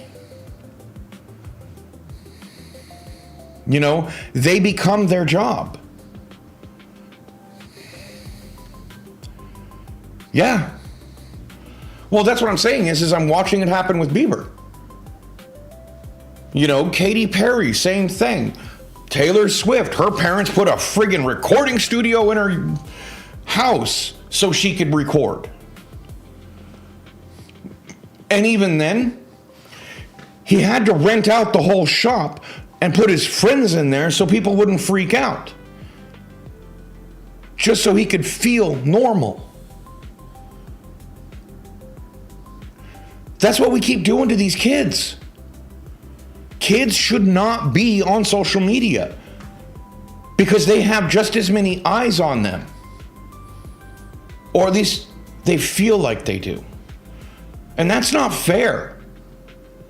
That's not fair for kids going through puberty who are lashing out and rebelling and teenage angst to be up there for eternity. Somebody can dig it up years later. And that's all they ever are. That's wrong. That's evil to do to people. That's why I'm trying to come up with these rules of how to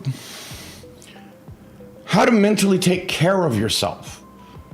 To do something positive, to try and push something out there that, while it may not work for you, maybe there's some tools in this toolbox that you can find a purpose for yourself. That you can use so that you know who you are. I had to learn how this at an early age, because in the narrow window that my generation was, I think it's like 75 to 80 is when most kids' second parent went to work and they were left home alone. And they had to do things. A lot of people would resent that. I don't at all. It made me so mentally resilient that I can just keep getting back up. Every fall I've taken, whether my fault or something else, I can just keep getting back up because I know it's not my fault. Just because I failed doesn't mean I did anything wrong. Like, if that's the only thing you take away from this, take that. I hate to quote I actually love to quote Star Trek, but Jean-Luc Picard said it best. You can do everything right and still lose. That's not a failure. That's life. That's it. That's life.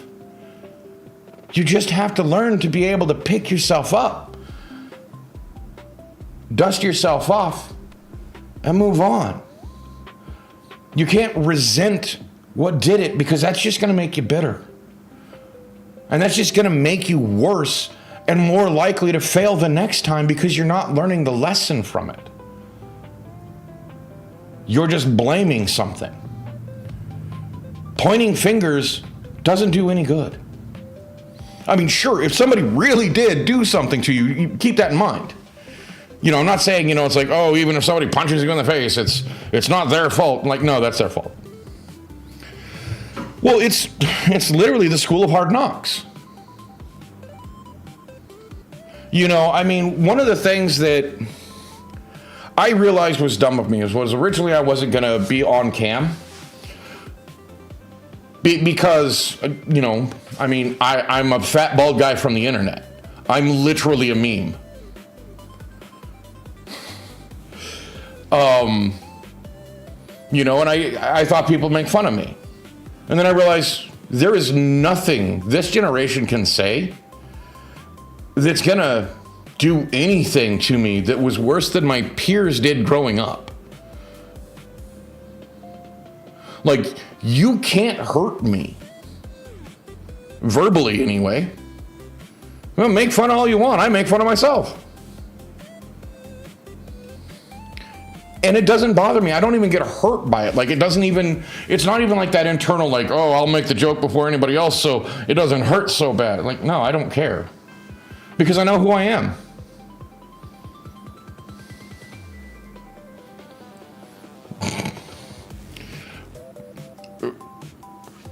You're going to have to explain that a little bit more to me.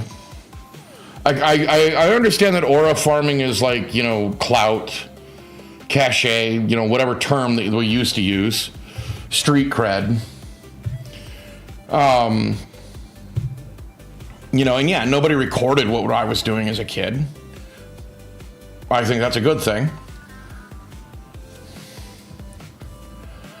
And I think that we need to go back to that part of it. I'm not saying do away with social media, but I happen to agree that anybody under the age of 18 shouldn't be. If you can't enter into a legal contract, you shouldn't be in social media because it requires a legal contract, a EULA, for you to sign on. That contract is not legal for you. You're legally binding your parent or guardian to that contract. When you violate it, your parents are the ones, or your legal guardian, who are suffering the consequences, not you. If you can't suffer the consequences of your own actions, you shouldn't be doing it. Yikes indeed, but a lot of parents don't even understand that. My kids were mad at me because I wouldn't let them get on social media until they were 13. They wanted to go on at like 8 or 9, and I'm like, no. I mean, both of them got grounded for having secret accounts. They didn't think I knew how to check. Really? You know, I mean, yeah, sure, I don't have social media, but my friends do. Anyway, and people they didn't even know. Like, they'd never met these people, but these people knew me. Yeah, they got grounded, got their electronics taken away. One had to run laps around the apartment complex, earn her time back. The other one just got her tablet taken away forever because it was the third offense. It's like, done. You ain't getting it back. I got a nice tablet out of it. I think it was 2 or 3, like when she turned 13. Because I did try to give them electronics, but supervise where they went. The kids didn't realize that I could just log into the modem and see where these devices went. Like, I know how to do that. I know where to look this stuff up. I can log into the modem and see whoever's been on my modem, on my Wi-Fi. I can tell you exactly where they went and what they were doing. Because it's all logged in the modem. I don't care if you have a VPN on your phone. It's not going to do anything to the modem. Because that's your point of contact. Well, I never told them that until they were older on how I figured it all out. I accidentally found out, some of my birthday presents, or Christmas presents, that the wife was looking up by doing that, but, that's the risk. But once they reached 16, I was just like, okay, now you're old enough. Now you're old enough to make your own decisions, but just remember, I'm still at risk for those decisions. So you better damn well make sure what decisions you're making. And I'm going to be right back. I'm going to run the ad and I'll be back in 5. Unless you guys are not going to stick around. I know this is like, do I stay for 3 hours? Do I only go for 2? Right. Like, do you guys want me to end right now? You guys going to stick around? Or you're here? All right, then I will be back in 5.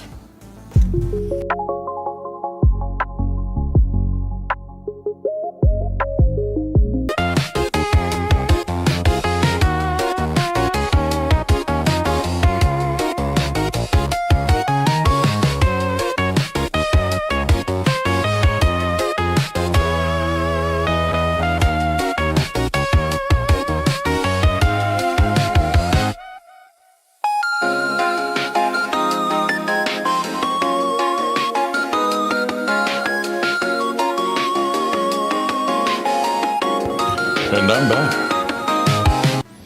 Hello. So, since you weren't here from the beginning, let me go back through my notes here. So basically, I'm just going to give you the basic overview. I know I kind of went through it a little bit, but the idea was that in the 1970s, there was a psychological theorem about the bicameral mind. That, the mind was two-chambered, so to speak, 2 rooms. And they had this side that sat here and took over most of the time. That's what I mean by the security protocol. Hunter-gatherer, there was threats around every corner. So security was the important function. So that's the one that really focused on what was going on. And that's the one that now resents being pushed to the background because we used to think of it as gods. Now, I don't know if this is actually true or not. Again, this is a fringe theory from the 70s. But I think it holds a little merit. Every myth has a little bit of truth to it, if you understand what I mean. But this other side is that, the executive function, making the action, the security, the action star stand down. That's when the gods were giving them revelations of, oh, don't do that, it's bad for you. You know, even though the monkey brain is sitting there saying, no, but food, good. Yes, but that's a person. You shouldn't eat that person. That's bad. You know, I mean, so the executive functioning, we melded that with ourselves. But now security resents it. Well, see, that's what I'm saying, is that security resents it, so everything is bad for you. That's what keeps us stressed. Stress raises cortisol levels. Cortisol levels keep us inflamed, which makes it very hard to lose weight. Stress is probably the main factor on your average person's weight gain. That's it. Stress. Whether it's a stress from the body of things you eat or stress from physical activity, doing things wrong. You know, I mean, most people don't even know how to move properly.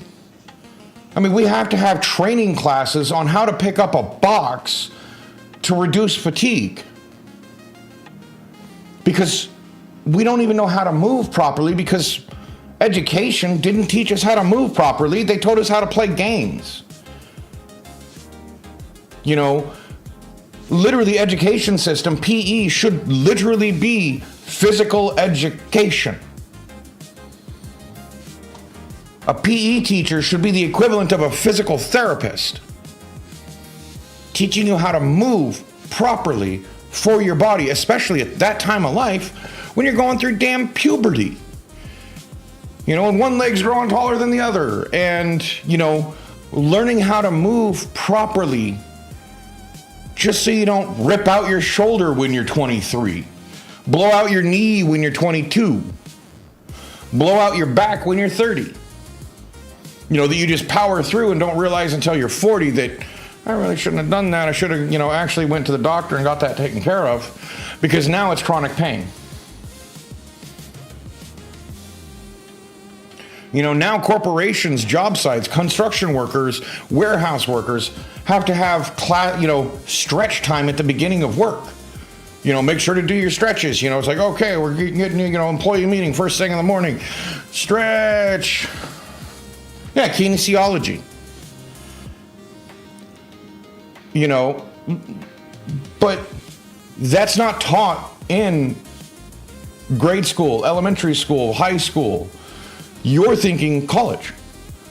I don't know any school that actually had a kinesiology class. However you're supposed to say that word. Well, yeah, but it's not just that. It's like when I was in martial arts, that's the equivalent of physical education or a physical therapist, because you have to hold the stance just right. You have to stand just right. You have to learn how to move and shift to exert the power you're looking for. Maybe. I don't know. All of my PE classes, by the time I really hit like second year of high school, were elective anyway. You didn't have to take them. But the point is that we don't even know how to move properly anymore. We don't even know how to sit properly. And we got to work on that. We got to fix that. But since nobody else is doing it, we need to. We need to be the boss of our own life and teach ourselves the right way to do things. Cooking for ourselves. Like, cooking for yourself is probably one of the most important things you can do. And I'm not talking about just throwing some stuff that you bought that was pre-prepared into an air fryer. Yeah, run the mile. Blah, yeah, exactly. But in PE, were you ever taught how to run?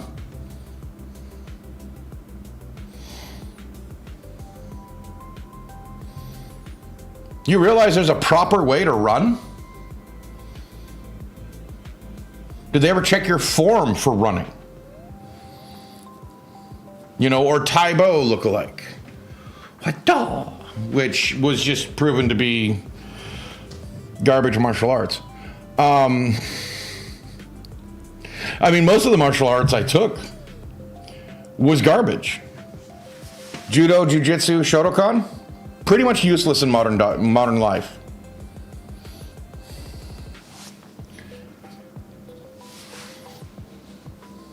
Sure, a martial artist can hit you 4 or 5 times, but because they're trying to do it fast, there's no power behind it. I've seen the weight classes will blow away almost any martial artist. That's why in UFC, what rules? Brazilian Jiu-Jitsu, which is not Jiu-Jitsu.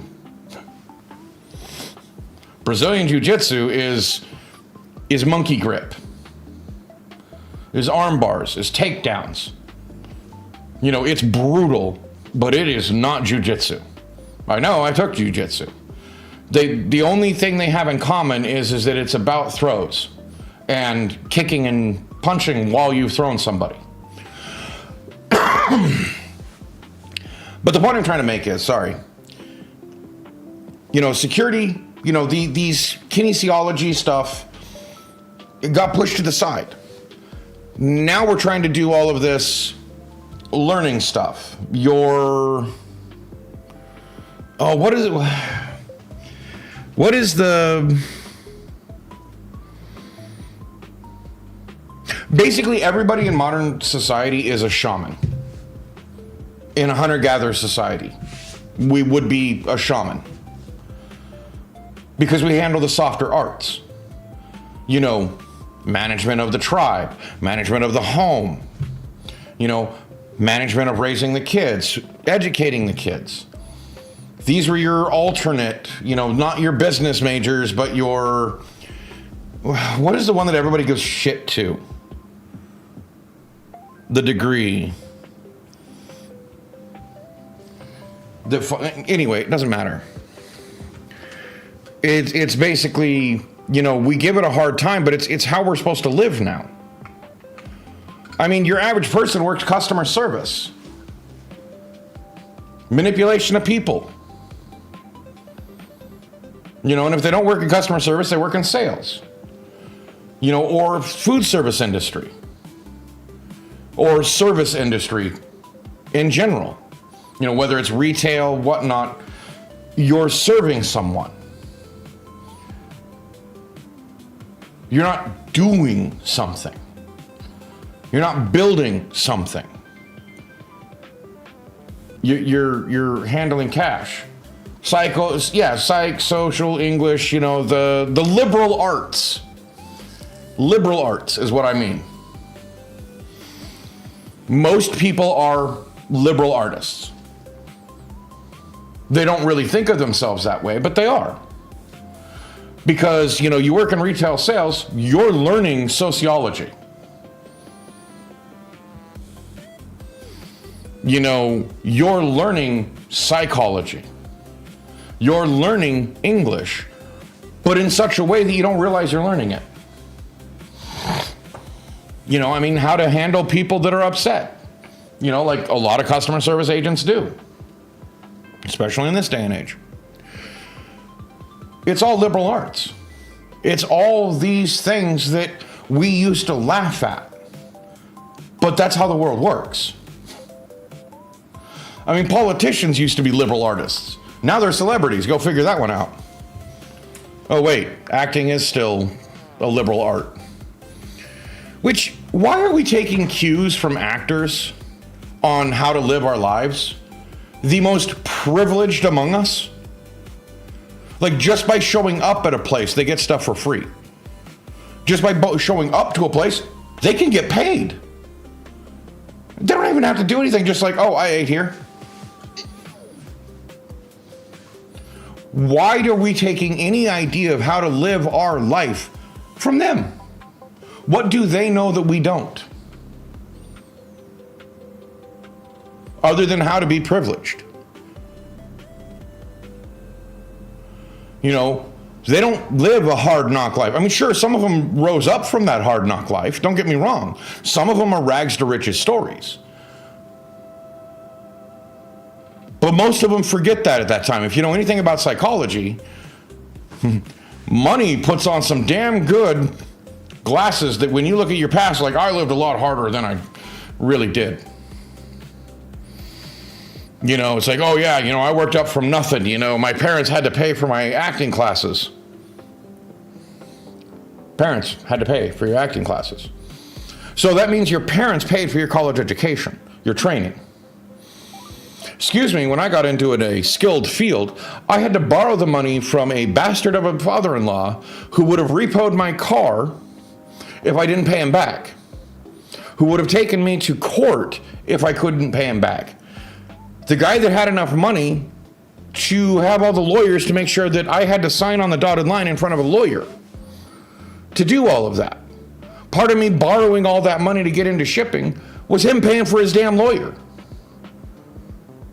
But it was the only choice I had. Like, I mean, I was loaned money to get into what I did. But my God, did I have to go over a barrel to do it. This wasn't just, you know, a family loan. This was a legally binding contract.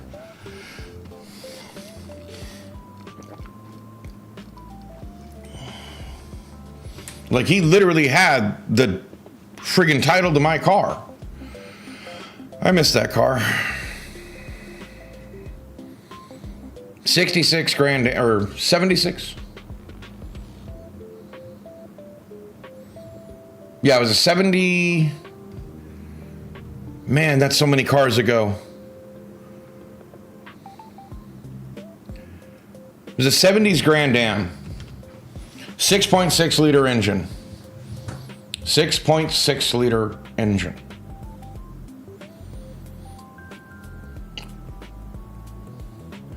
Most cars right now are 0.4 liter engine, which that liter means how much gas it can hold.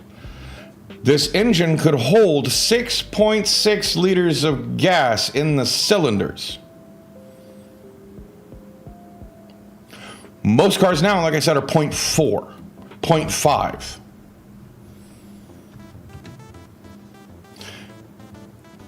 We called it the Bomber because it was Bomber gray or Battleship gray. Beautiful.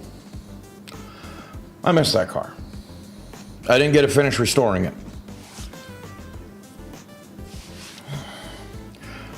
But the point I'm trying to make, I realize I am like wandering all over the place, and I apologize. So let me start back over. This is just the final briefing notes I took. So security used to be the main guy. Now it's sub, which is why we fight with our security. Yeah, it was very much a pewter color. And I wanted to do copper because it had like a nose on it, like a beak type looking thing. And I wanted to make it look like one of those like B-2 bomber gun cages. You know, just with the copper cross hatching. You know, like it had a glass nose. You know, to fit the bomber name. But anyway, so security's had to take a step back. It resents it. It still fights us, which is where we get the... I am looking at YouTube. Oh my God, why is YouTube not updating?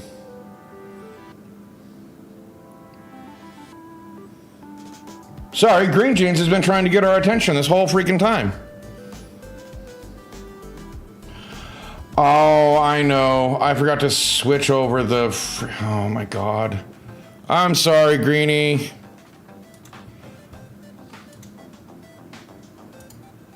This was my fault.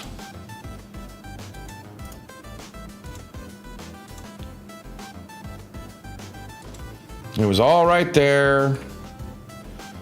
See, this is why I normally have Yeah, literally, Green Jeans literally said liberal arts. Oh, I was talking about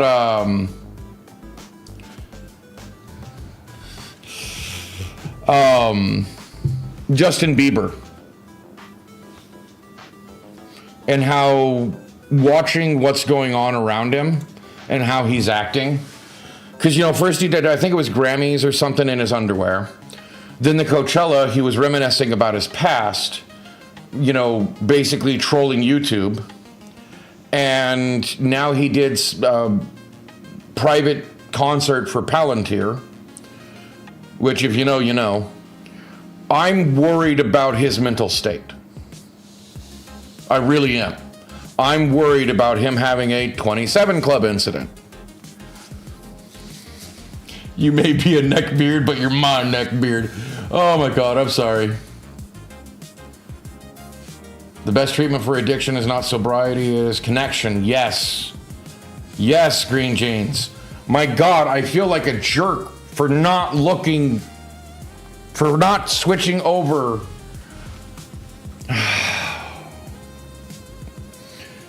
I'm sorry. I really am. I really am.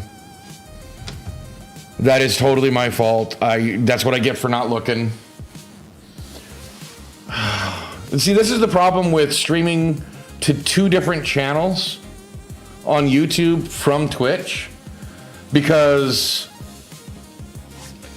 I have to copy and paste every time I do it.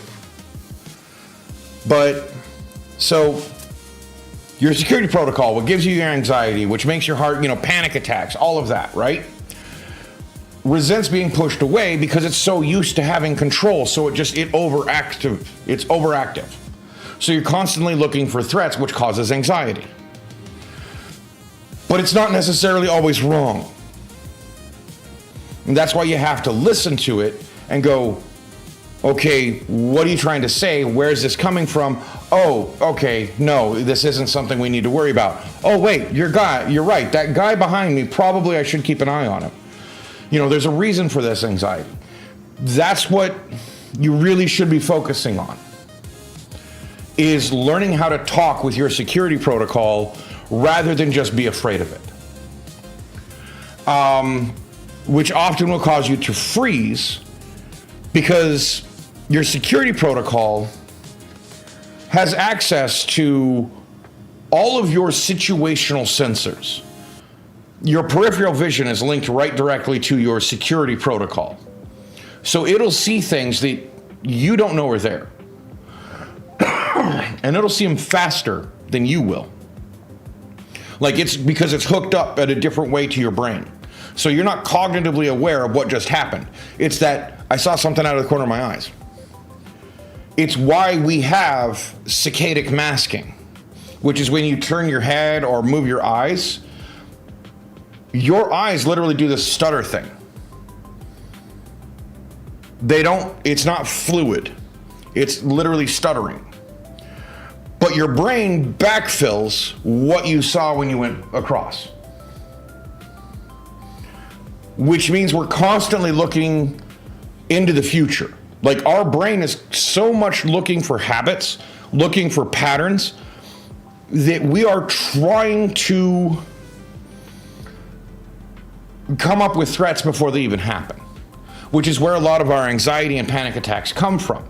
Not that they are not unearned or that there's nothing to listen to, but the danger signal gets so much louder because we haven't really learned how to communicate with it. So what should have been oh, hey, watch that guy, becomes a panic attack. Now, I'm not saying this is anybody's fault. Like, oh, you're just a baby, you need to do this. No, we don't know how to be trained to do this. This isn't anybody's fault. Nobody thought to do this. The only reason why I thought to do it is because I literally went from bicameral mind to where we are now with this conversation. And then you have all these background spools in the back of your head, the R&D, it's the ones that are talking, coming up with conversations. Okay, what? It's the ones that you can delegate information to. Those background spools are ones that you can go, hey, I really am going to need to be working on this essay for school. Here's the information that we had. I'm going to push this off to you. Think about it. I'll come back to you. Like, you can actually do that. You can put that in the background and let your brain work on it, because that'll also help it go to long-term storage rather than just short-term. Which is why you shouldn't cram the night before a test, because you're not going to remember anything after the test. If you're lucky, you remember it during the test.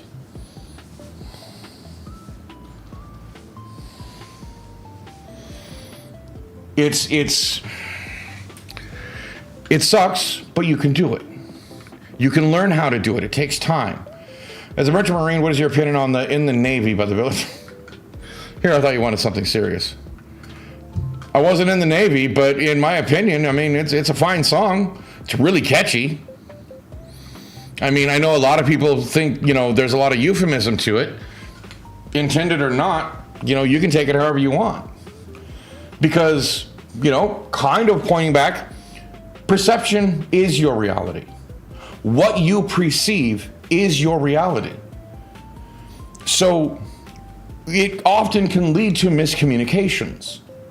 Like in the Navy, a lot of people use it as a gay anthem, or was it YMCA? Either way, it very well may have been intended. But I listen to that song, it's just about guys being in the Navy. That's all that matters to me. Just like YMCA, Oh, bro, you had to hit on one of the things that I miss the most about that.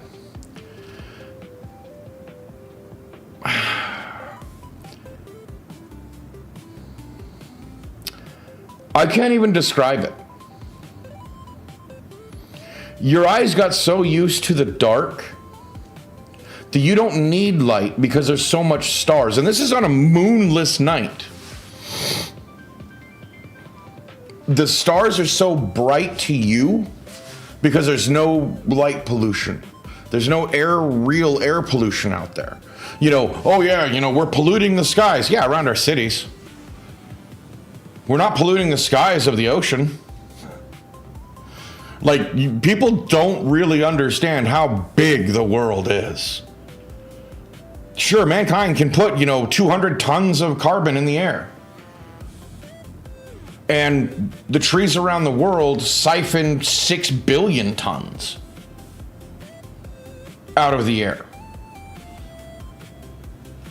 I'm not saying the climate isn't changing. That's obvious. Climate change is a real thing. What I'm saying is, I don't believe humanity has as much to do with it as they want you to believe. I think that's a grift. Because if they really cared about saving the environment,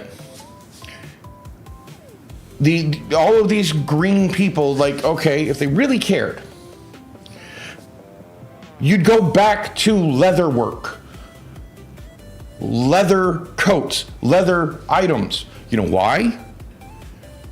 Because tanning of leather doesn't put as much carbon into the atmosphere as it takes to make an artificial shirt.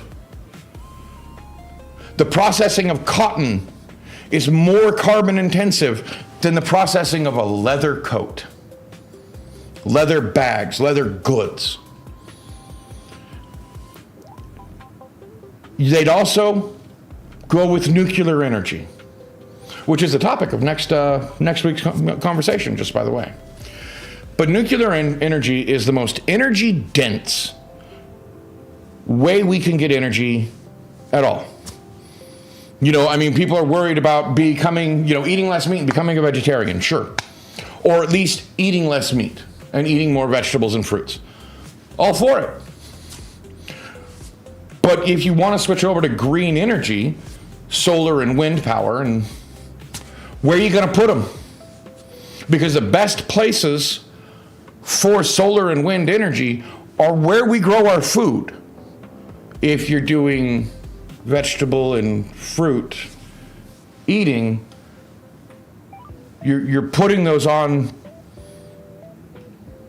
You're like literally taking over that spot. Like, do you not understand that?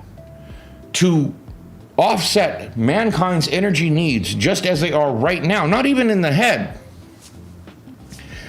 you would have to take up lots of landmass. I don't want to say more than what we have already, but lots of landmass. Where are you going to grow your food? How are you going to power it? Let alone, most of these fruits and vegetables are completely unnatural. I mean, mankind's biggest sin is thinking that we're outside of nature. That we're not part of nature. It's like, oh, is it man-made or is it nature-made? We made it. We're part of nature. We did it. If we don't keep ourselves in that nature equation, you get things like what we do now. By being outside of nature, we lose perspective on what we do. Because we're outside of it. I know this is a far cry from what I was going to talk about and, what I've been talking about, but screw it. So anyway, in the middle of the ocean, the night sky is so bright that you don't need lights. The stars reflect off the ocean, giving more light. It's not a direct light. It's this ambient light. It's just pervasive. It comes from everywhere. And it's beautiful. It's something you would never even be able to experience on a cruise ship. Because they keep so many lights on cruise ships, unless you can find the parts where you're not supposed to be, because that's where the crew is. But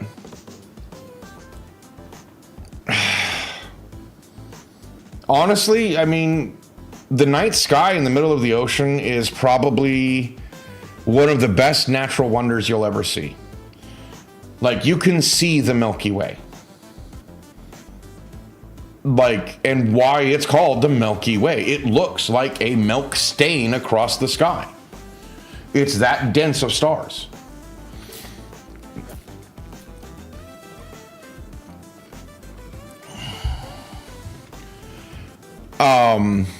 It's absolutely beautiful.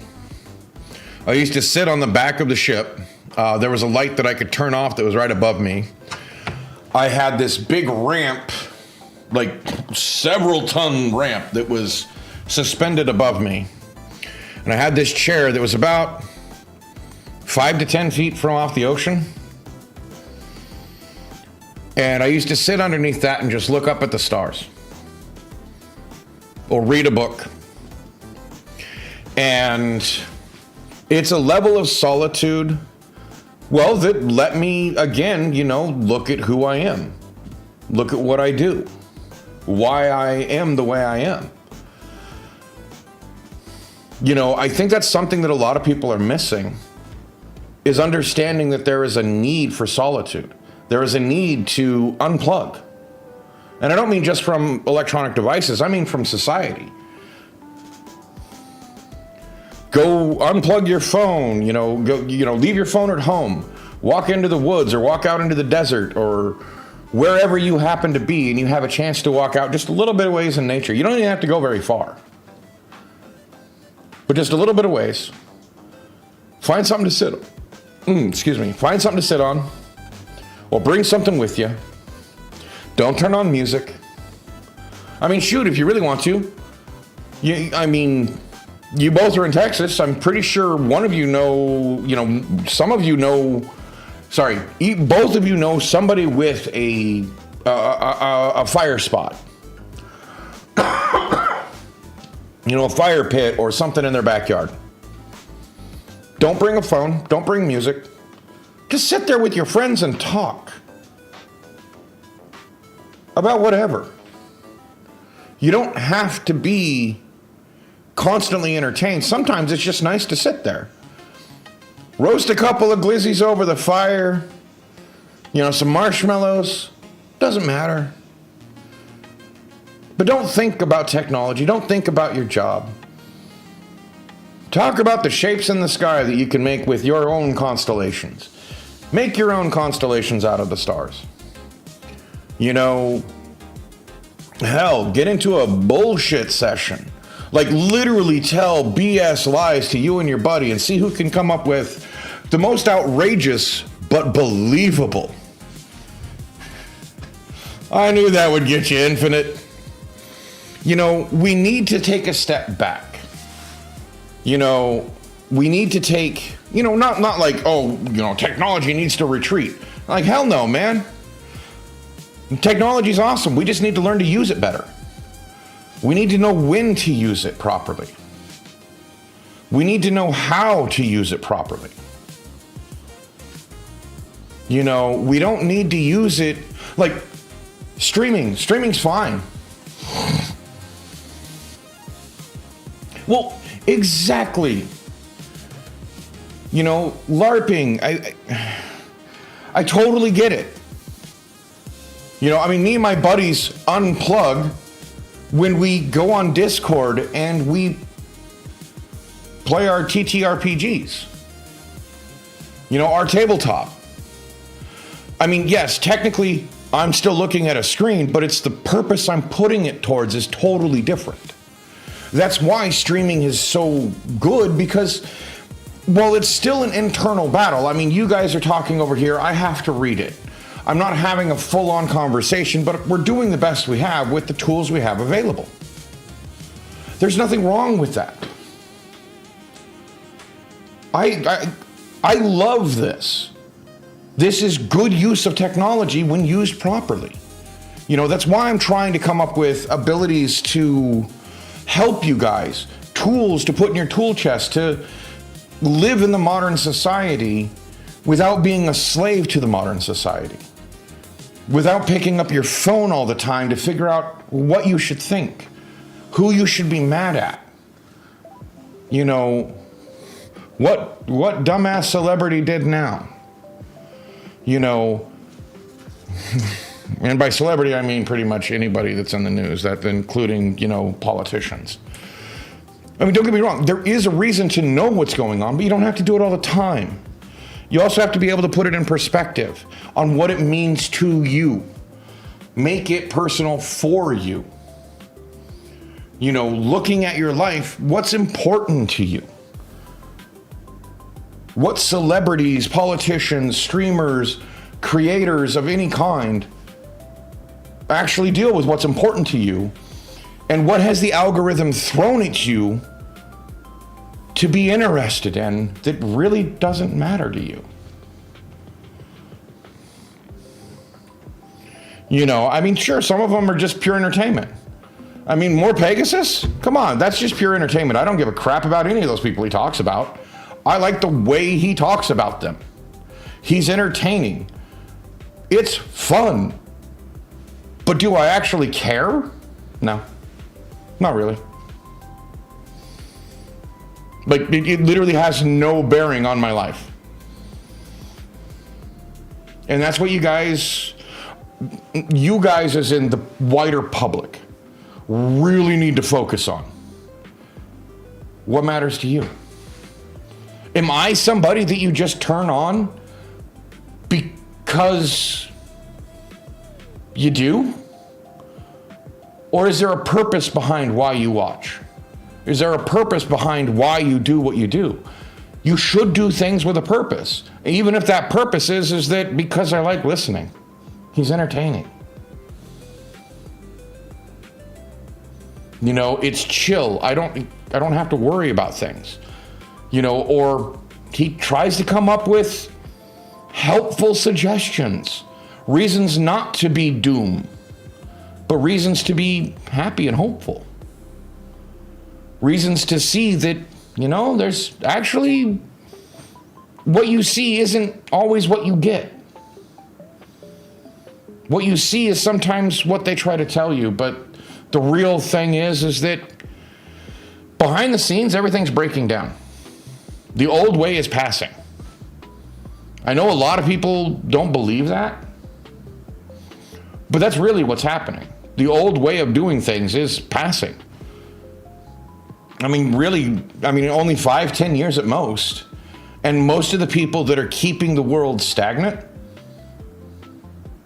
aren't going to be in power anymore. And that's something to look forward to. Because we'll finally have some choices to do things. To do some of the more outrageous, ridiculous ideas, because finally you'll have people that actually want to. People really don't realize Bill Gates is getting old. Jeff Bezos isn't that young. Most of the billionaires are getting old. Elon Musk is probably the youngest of them, and he's in his 50s. Who's coming after them? Most of the ones that would have are grifter millionaires that keep getting arrested. That nobody trusts with their money anymore. Most of the people that are propping up modern society are the same people that have been doing it for 50 years. That means they're getting too old to do it. We have to be prepared to handle that. We've had the same people taking care of us for so long that we don't even really know what we want anymore, or even who to listen to anymore. We've been trained not to listen to ourselves because we don't know everything. But somewhere in the core of us, we know what's right for us, which what's right for me may not be right for you. And that's okay. We don't have to fight about it. We don't. There's plenty of things in this world that I don't know enough about to even talk about. Just because I have opinions doesn't mean I know enough to talk about it. Take Israel and Palestine. From my point of view, they both done wrong. I don't know who started it. And I don't really care. In my opinion, the best thing we can do as America is pull our money out of the Middle East. Stop supporting this. Let them fight it out in their own ways. Because we don't know who's actually right, because we don't even know who to listen to anymore. And both sides need our money to keep going. I hate to tell you, but we're funding both sides. So the best thing we can do is stop. Just like if we don't like what's going on in the rest of the Middle East, stop buying their gas. Stop buying their oil. We have plenty of reserves. We have more than enough to handle our needs for hundreds of years. Especially since we're reducing our need of it year by year. Especially if we switch over to nuclear power, we'd reduce our need for it by tenfold.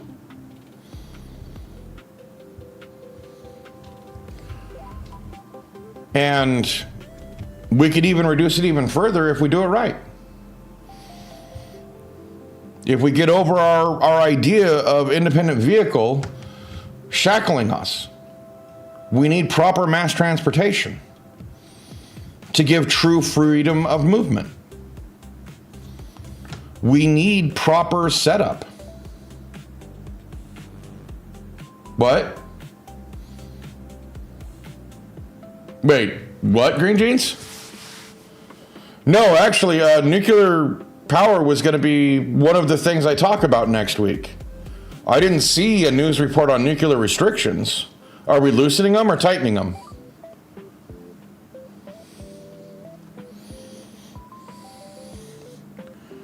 Because here's my, here's a preview of next week. If we really want data centers, oh, nice. If we really want data centers, we're going to have to go nuclear. We can't power all of the proposed data centers on our traditional power. We can't. Number two, if you're going to do that, put the data centers before the meter. You build data centers and nuclear power plants together because they can share coolant. They can actually work together properly. And then, just a quick question, why do we keep building data centers out and not up? Wouldn't building up actually help with the coolant problem? Because you're not getting so much reflected heat from the earth? That you're dealing with better winds to funnel? So why do we keep building them flat? Why take 40 acres up when you can take 1 acre and 40 stories? I mean, yes, that's ridiculous heights, but you know what I mean. It doesn't make any sense to me. I mean, why not build down where you can actually stabilize the temperature because of the earth? You know, how they're built. Again, that's the what's happening next week is like data centers, nuclear power, rail, like an actual answer of a solution on how to do it. Like there actually is a solution. And even reason to have data centers. A proper use for AI. And a lot more. But I'm glad they're loosening the restrictions on nuclear. Because you want to see oil prices go down, build nuclear power plants.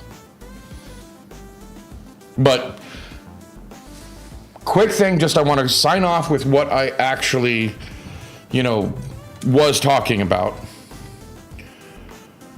So the whole concept is stop dismissing your warning signs. Start investigating. These thoughts aren't bad. They aren't terrible. They're just your mind's way of saying, hey, look over here, something's going on. But identify it.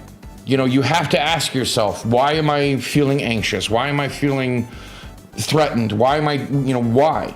Where is this coming from? Who is threatening me? What is threatening me? Or if it's my job and I need to jump, like, okay, well, whatever it is, yeah, not bad, but not good.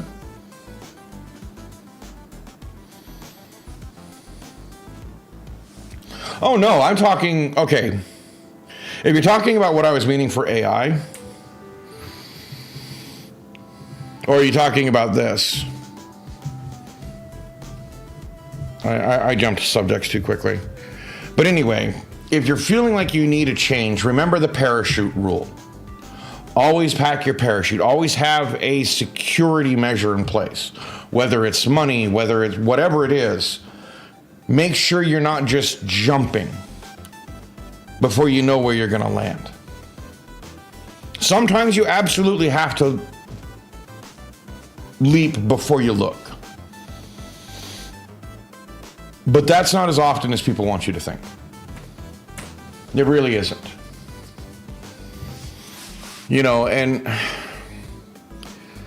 But also most often it's your perspective that needs to change. It's because your security system is telling you need to leave your job. But it's not actually that. It's your security system wants a disaster so that it can be in the lead. Your crisis management team is bored and it wants to do something. That's 9 times out of 10 why it wants you to leave something. Well, maybe not 9 times, but that's often. I don't want to speak in absolutes. But it's often that your brain just wants a crisis to manage. And there's actually a good way to use that crisis management. And remember, your body can be on autopilot so you can think things over. You have menial tasks that you do all the time. Yes, exactly. We see what we want to see or what we are ushered to see. You have to be prepared that, here's the thing. Everything is propaganda. Everything. Even me. I'm propaganda right now, but not in the classic sense. I'm doing propaganda for you, or at least I'm trying to. I'm trying to give you the tools to manage yourself, to be your own CEO, to be who you want to be, not what media or what your friends or what social media is telling you to be. Who are you and who do you want to be?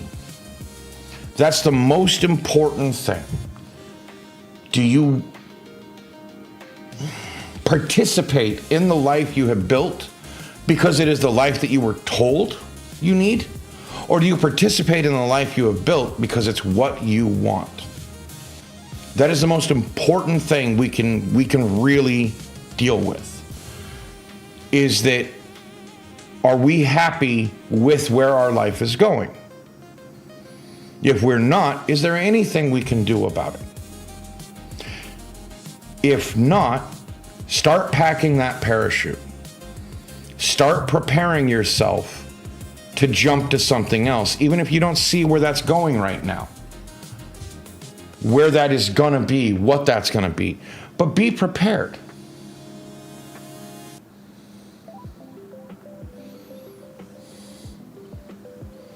Yes, that does open up a whole new set of questions. I assumed. It's, that's the whole point, is making your questions, giving your questions, finding your answers, self-analysis. And good night, Green Jeans. And yes, I am closing this down. But I really had fun. I'm glad you guys showed up. And again, Green Jeans, I am super sorry for not having switched over the chat. That is totally my bad. I love your responses, and I know what you were talking about at the time. I know. And I know you said it's okay, but still, I feel bad. The very fact that you had answered liberal arts when I was trying to think of it is just hilarious. You knew what I was talking about. But anyway, I hope to see you guys tomorrow night. Tomorrow morning, Ghost will be playing Kronos at 9 in the morning our time, Central. So have fun. And I hope to see you here again soon. Have a good night, y'all.